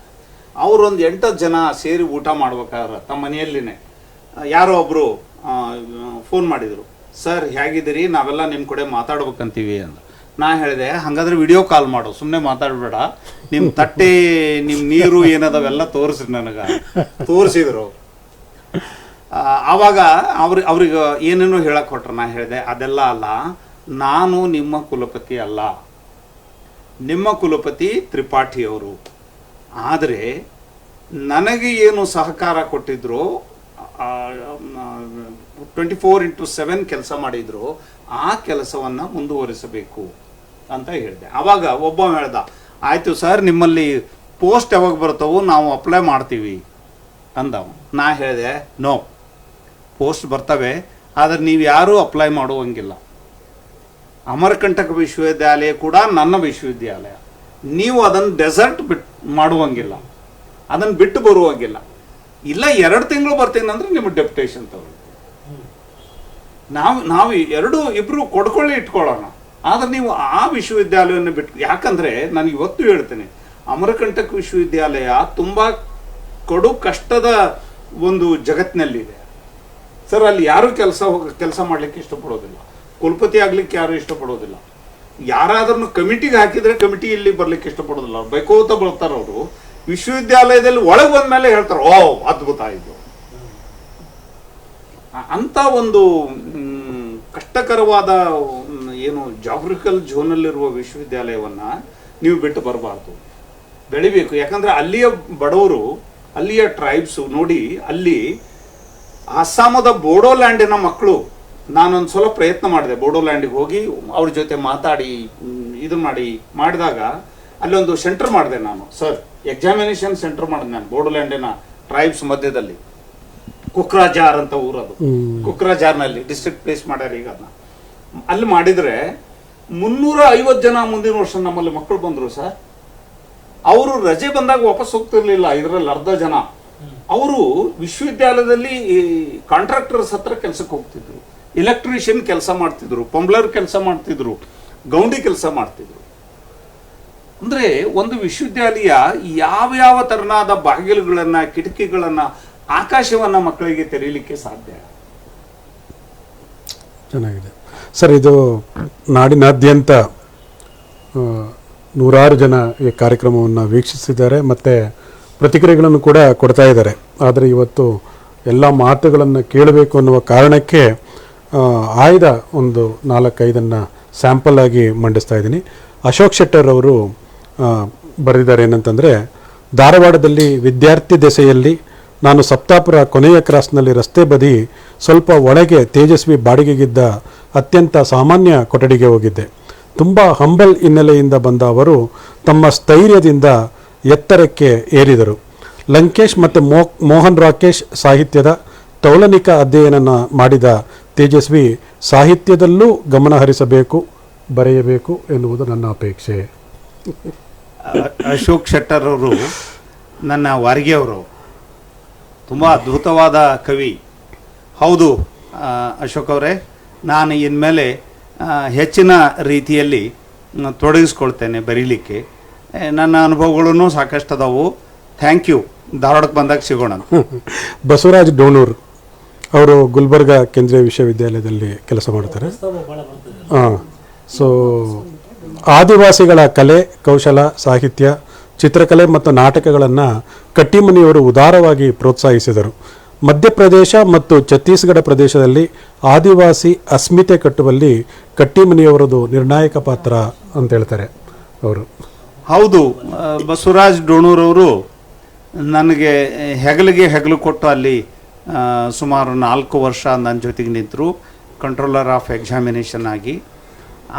ಬಸವರಾಜ್ ಡೋಣೂರವರ ಕಾರಣದಿಂದ ಅನೇಕ ಸರ್, ಒಂದು 400-450 ಜನ ಕನ್ನಡಿಗರು, ಪಾಟ್ಲ ಪುಟ್ಟಪ್ಪನಂತವರು ಅಲ್ಲಿಗೆ ಬಂದರು, ಗಿರಡ್ಡಿ ಗೋವಿಂದರಾಜ್ ಅಂತವರು ಅಲ್ಲಿಗೆ ಬಂದರು. ಹೌದು, ಎಲ್ಲ ವಿಶ್ವವಿದ್ಯಾಲಯಗಳು ಬಸವರಾಜ್ ಮಾಡಬೇಕಾದ ಕೆಲಸ ಅದೇ. ಈಗ ನೀವು ಕಲಬುರಗಿಯ ಕೇಂದ್ರೀಯ ವಿಶ್ವವಿದ್ಯಾಲಯದಲ್ಲಿದ್ದೀರಿ. ಮುಖ್ಯವಾಗಿ ಆ ವಿಶ್ವವಿದ್ಯಾಲಯ, ಗುಲ್ಬರ್ಗಾದಲ್ಲಿರುವ ವಿಶ್ವವಿದ್ಯಾಲಯ, ಗುಲ್ಬರ್ಗಾದಲ್ಲಿರುವ ಸುತ್ತಮುತ್ತಲಿನ ಸ್ಕಿಲ್ಲುಗಳನ್ನು, ಕೌಶಲಗಳನ್ನು ನಾವು ಸ್ಕೇಲ್ ಮಾಡಬೇಕು. ಈ ನಮ್ಮ NEP ಅದೇ ಹೇಳುತ್ತೆ, ನೈಬರ್ಹುಡ್ ಸ್ಕಿಲ್ಸ್ ಅಂತ ಮಾಡಬೇಕು. ನೀವು ಅದು ಮಾಡ್ತೀರಿ. ನೀವೆಲ್ಲ ಕಟ್ಟಿಮನಿ ಬೆಳಿಲಿಕ್ಕೆ ಕಾರಣರಾದ ವ್ಯಕ್ತಿಗಳು, ನಮ್ಮ ಅಶೋಕ್ ಇರ್ಬೋದು, ಬಸವರಾಜ್ ಇರ್ಬೋದು, ನೀವೆಲ್ಲರೂ ಯಾವ್ಯಾವುದೋ ಹಂತದಲ್ಲಿ, ಎಲ್ಲ ಹಂತಗಳಲ್ಲಿ ನನ್ನನ್ನು ಬೆಂಬಲಿಸಿದವರು, ನನಗೆ ಸಹಾಯ ಮಾಡಿದವರು, ನೀರು ಉಣಿಸಿದವರು. ಧನ್ಯವಾದ. ಸರ್, ಭಗವಾನ್ ನಾರಾಯಣ್ ಅಂತೇಳಿ ಅವರು ಪಲಾಶದ ಬಗ್ಗೆ ನಾವು ಡಿಸ್ಕಷನ್ ಮಾಡಿದ್ವಿ, ಅದನ್ನು ಮುಂದುವರಿಸಿದ್ದಾರೆ. ಪಲಾಶ ಎಂದರೆ ಮುತ್ತುಗದ ಗಿಡ, ಆಗಲೇ ಚರ್ಚೆ ಮಾಡಿದ್ವಿ. ಕುಮಾರವ್ಯಾಸ ಭಾರತದ ಅರಣ್ಯ ಪರ್ವದಲ್ಲಿ, ಪುಷ್ಪ ಅವರೇ, ಕುಮಾರವ್ಯಾಸ ಭಾರತದ ಅರಣ್ಯ ಪರ್ವದಲ್ಲಿ ಪಲಾಶ ವರ್ಣನೆ ಪಾತ್ರ, ಭೋಜನ ಕಂದಮೂಲ ಫಲ, ಈ ಸರಸಿ ಪಾನೀಯ ಮಜ್ಜನ ಇತ್ಯಾದಿ ಬರುತ್ತದೆ ಅಂತ ಅದನ್ನು ಇನ್ನಷ್ಟು ಆ್ಯಡ್ ಮಾಡಿದ್ದಾರೆ. ಆಮೇಲೆ ಡಾಕ್ಟರ್ ಸ್ವಾಮಿ ಎಚ್ ಆರ್ ಸ್ವಾಮಿಯವರು ಅಭಿನಂದನೆಗಳನ್ನು ತಿಳಿಸಿದ್ದಾರೆ. ಮತ್ತು ಸಾಯಿಲಕ್ಷ್ಮಿ ಎಸ್ ಅಯ್ಯರ್ ಆಕಾಶವಾಣಿಯ ಹಿರಿಯ ನಿರ್ದೇಶಕರಲ್ಲೊಬ್ಬರಾಗಿದ್ದರು. ಅವರು ಉತ್ತಮ ಕಾರ್ಯ. ಕಟ್ಟಿಮನಿಯವರು ಒಳ್ಳೆಯ ಕಟ್ಟಾಳು ಸಂತೋಷ ಅಂತ ಹೇಳಿದ್ದಾರೆ.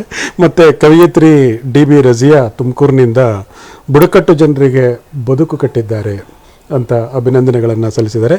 ಇಷ್ಟನ್ನು ಮಾತ್ರ ನಾನು ಕೇವಲ ಒಂದು ಆಯ್ದು ನಿಮ್ಮ ಮುಂದೆ ಇಡ್ತಾ ಇದ್ದೀನಿ.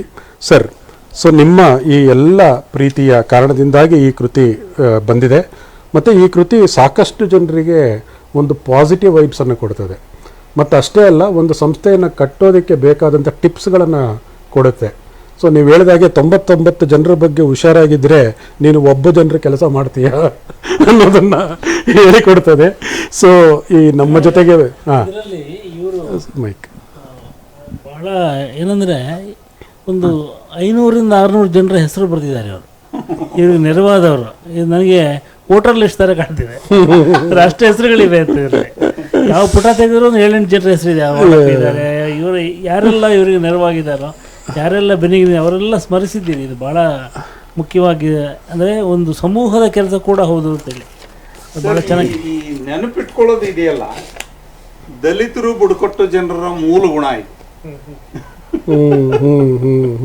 ನಾನು ನನ್ನ ಮಕ್ಕಳಿಗೆ ಹೇಳ್ತೇನೆ, ನೋಡ್ರು, ನನ್ನ ಮಕ್ಕಳು ಕೇಳ್ತಾರೆ, ಕಿರಿಕಿರಿ ಮಾಡಿ ಕೇಳ್ತಾರೆ, ಏನಪ್ಪ ನೀನು ಅವರು ನನ್ನ ಸಹಾಯ ಮಾಡಿದ್ದಾರೆ, ಇವರು ನನ್ನ ಸಹಾಯ ಮಾಡಿದ್ದಾರೆ ಅಂದು ನೀನು ಇಲ್ಲಕ್ಕೂ ಸಾಲ ಮಾಡಿ ಕೊಡ್ತೀಯಲ್ಲ ಅವ್ರಿಗೆ ಅಂತ ಹೇಳಿ. ನಾನು ಹೇಳ್ತೇನೆ, ಅಲ್ಲಯ್ಯ, ಇವತ್ತು ನಿಮ್ಮಪ್ಪ ಈ 2 ಸಲ ಕುಲಪತಿ ಆಗಿರೋದಕ್ಕೆ ಕಾರಣ ಅವರು ಸಹಾಯ ಮಾಡಿರೋದು. ನಾನು MA ಓದ್ಬೇಕಾದ್ರೆ ಸರ್, ನನಗೆ ಒಂದೇ ಶರ್ಟ್ ಇತ್ತು, ಅಲ್ಲಿ ಯಾವಾಗಲೂ ದೋ ಮಳೆ. ಆ ತೊಯ್ಕೊಂಡು ಶರ್ಟ್ ಮೇಲೆ ನಾನು ಕ್ಲಾಸ್ಗೆ ಹೋಗ್ತಿದ್ದೆ. ನನ್ನ ಕನ್ನಡ ಸ್ನೇಹಿತ, ಕನ್ನಡ MA ಓದುವ ಸ್ನೇಹಿತ, ನಮ್ಮೂರ ಕಡೆಯವರೇ ಅವರು, ನೋಡಿದ್ರು ನನ್ನ. ನೋಡಿ ಅವ್ರು ಕರೆದ್ರು, ಸಾಯಂಕಾಲ ನನ್ನ ರೂಮ್ ಬಾರೋ ಆಯ್ತು. ಹೋದೆ. ಅವ್ರು ತಂದೊಂದು ಶರ್ಟ್ ಕೊಟ್ಟರು. ದೊಡ್ಡ ಶ್ರೀಮಂತರ ಮನೆಯವರು ಅವರು. ಆಮೇಲೆ ಇರಿರ್ತಾ ಅವ್ರು ಬೇಗ ತೀರ್ಕೊಂಡು ಹೋದ್ರು. ಅವ್ರ ಮಗನಿಗೆ ತೊಂದರೆ ಬಂತು, ಯಾರೋ ಹೇಳಿದ್ರು. ನಾನು ಆಗಲೇ ಕುಲಪತಿ ಆಗಿದ್ದೆ. ನಾನು ಹುಡ್ಕೊಂಡು ಅವ್ರ ಮನೆಗೆ ಹೋದೆ. ನಮ್ಮ ಹಳ್ಳಿಯಿಂದ ಒಂದು 10 ಕಿಲೋಮೀಟರ್ ಹಳ್ಳಿ ಅದು. ಆ ಹುಡುಗನಿಗೆ ನಾನು ಯಾರೋ ಗೊತ್ತಿಲ್ಲ. ನಾನು ಹೇಳಿದೆ, ನೀನು ನಮ್ಮ ಗೆಳೆಯನ ಮಗಪ್ಪ, ನೀನು ಏನು ತೊಂದರೆ, ಏನನ್ನು ಹೇಳ್ದ ಹುಡುಗ. ನಾನು ಅವನಿಗೆ ಕರ್ಕೊಂಡು ಹೋಗಿ ಆ ಊರಿನ ಬ್ಯಾಂಕಿಗೆ ಹೋಗಿ, ಅವ್ನಿಗೇನೋ ಸಾಲ ನಿಂತಿತ್ತು, ಕೊಟ್ಟಿದ್ದಿಲ್ಲ ಅವರು. ಆ ಬ್ಯಾಂಕ್ ಮ್ಯಾನೇಜರ್ಗೆ ಹೇಳಿದೆ, ನಾನು ಜಾಮೀನು ಹಾಕ್ತೀನಿ ರೀ ಅಂತೇಳಿ. ನಾನು ಜಾಮೀನು ಆದೆ, ಅವನಿಗೆ ಸಾಲ ಕೊಡಿಸಿದೆ. ಅವನು ತುಂಬ ಕಷ್ಟಪಟ್ಟು ಬಂದು ಅವನು ಸಾಲ ಹರ್ಕೊಂಡ, ನನ್ನ ಮೇಲೇನು ಬರಲಿಲ್ಲ. ಇಂಥ ಅನೇಕ ಪವಾಡಗಳು ನನ್ನ ಜೀವನದಲ್ಲಿ ನಡೆದಿವೆ. ಸರ್, ಒಂದು ಕೊನೆ ಪ್ರಶ್ನೆ. ಇಷ್ಟೆಲ್ಲ ಆದರೂ ಕೂಡ ಕಟ್ಟಿಮನಿಯವರನ್ನು ಅಲ್ಲಿ ಕಾಲ ಕಟ್ಟಿಮನಿ ಅಂತ ಮುದಲಿಸ್ತಾರೆ. ಯಾಕೆ ಮುದಲಿಸ್ತಾರೆ ಅಂದ್ರೆ ನಾ ಕಾಲ ಇದೀನಿ ಅಷ್ಟೇ, ನಾ ಕಪ್ಪದೀನಿ. ನಿಗ್ರೋ ಅಂತಾರೆ, ಇದೇನೆ ಅಷ್ಟೇ. ಹೇಗೆ ಈ ಅವಮಾನಗಳನ್ನೆಲ್ಲ ಮೆಟ್ಟಿ ಸರಿ, ಒಂದ್ ಸಣ್ಣ ವಯಸ್ಸಿನಲ್ಲಿ ಇವೆಲ್ಲ ನಮ್ಗೆ ಅವಮಾನ ಅಂತ ಅವನಿಸ್ಬೋದು. ಈಗ ನನಗೇನು ಅನ್ಸುತ್ತೆ, ನಾ ಕುರುಪಿ ಆಗಿದ್ದೀನಿ, ಇದ್ರಾಗ ಏನು ವ್ಯತ್ಯಾಸ ಏನಿದೆ? ನಾ ಕಪ್ಪ ಆಗಿದ್ದೀನಿ, ನಾ ತಳವಾರ ಕಪ್ಪನ ಮಗ, ಇದ್ರಾಗ ಏನಿದೆ? ನಾನು ಕಳ್ತನ ಮಾಡಿದ್ದೆ ಅವಾಗ, ಹೌದು ಕಳ್ತನ ಮಾಡಿದ್ದೆ, ನಾನು ಸುಳ್ಳು ಹೇಳಿದ್ದೆ, ಹೌದು ನಾ ಸುಳ್ಳು ಹೇಳಿದ್ದೀನಿ. ಆದ್ರೆ ನಾನು ಸತತವಾಗಿ ಕಳ್ತನ ಮಾಡಿಲ್ಲ. ನನ್ನ ಕಳ್ತನ ಮುಚ್ಚಿಟ್ಕೊಂಡಿಲ್ಲ. ನಾನು ತಳವಾರ ಅಂಕಪ್ಪನ ಮಗ ಅನ್ನೋದನ್ನ ನಾನು ಎಲ್ಲೇ ಮುಚ್ಚಿಟ್ಟು, ಯಾರು ನಮ್ಮ ಊರಾಗ ಕೇಳ್ತಾರೆ, ನನ್ನ ಎದುರಿಗೆ ಇವತ್ತು ಕೇಳ್ತಾರೆ, ಇವ್ರು ಯಾರು ಅಂದ್ಕೂಲೆ, ಇವ್ರು ಕಟ್ಟಿಮನೆಯವ್ರಿ ಅಂತಾರ. ಆವಾಗ ನಾ ಹೇಳ್ತೀನಿ, ನೀವು ಕಟ್ಟಿಮನೆಯವ್ರು ಅಂದ್ರೆ ತಿಳಿದಿಲ್ರಿ, ತಳವಾರ ಅಂಕಪ್ಪನ ಮಗ ಅಂದ್ರೆ ತಿಳಿತೈತಿ. ಹೌದು ತಳವಾರ ಮಗ. ಸರ್, ಇಷ್ಟೆಲ್ಲದರ ಮಧ್ಯೆ ತುಂಬ ಒಳ್ಳೆಯ ಮಾತನಾಡಿದ ಇಬ್ಬರು ಅತಿಥಿಗಳಿಗೆ ಒಳ್ಳೆಯ ಸಿಹಿಯನ್ನೇ ಕೊಡೋಣ. ಮಾನ್ಯ ಕುಲಪತಿಗಳು, ವೈಜಾಗ್ನಿಂದ ಈ ಕುಲಪತಿ ತಂದಿಲ್ಲ, ಇದನ್ನ ಕಟ್ಟಿ ಮೇಲೆ ತಂದ. ಕರೆಕ್ಟ್, ಅದು ಹೆಚ್ಚು ಕಡಿಮೆ ಆಗ್ತದೆ. ಆಮೇಲೆ ತಿರ್ಗಿ 3ನೇ ಪುಸ್ತಕ ನಾನು ಬರೀಬೇಕು. ಸೊ ವೈಜಾಗ್ನಿಂದ ತುಂಬ ವಿಶಿಷ್ಟವಾದ ದೇಸಿ ಸಿಹಿಯನ್ನು ಶಿವರಾಮ ಸ್ವೀಟ್ಸ್ನಿಂದ ತಂದಿದ್ದಾರೆ. ಶಿವರಾಮ ಸ್ವೀಟ್ಸ್ ನಮ್ಮನ್ನು ಸ್ಪಾನ್ಸರ್ ಮಾಡಿಲ್ಲ ಅಂತ ಹೇಳ್ತಾ ಪುಷ್ಪ ಅವರಿಗೆ,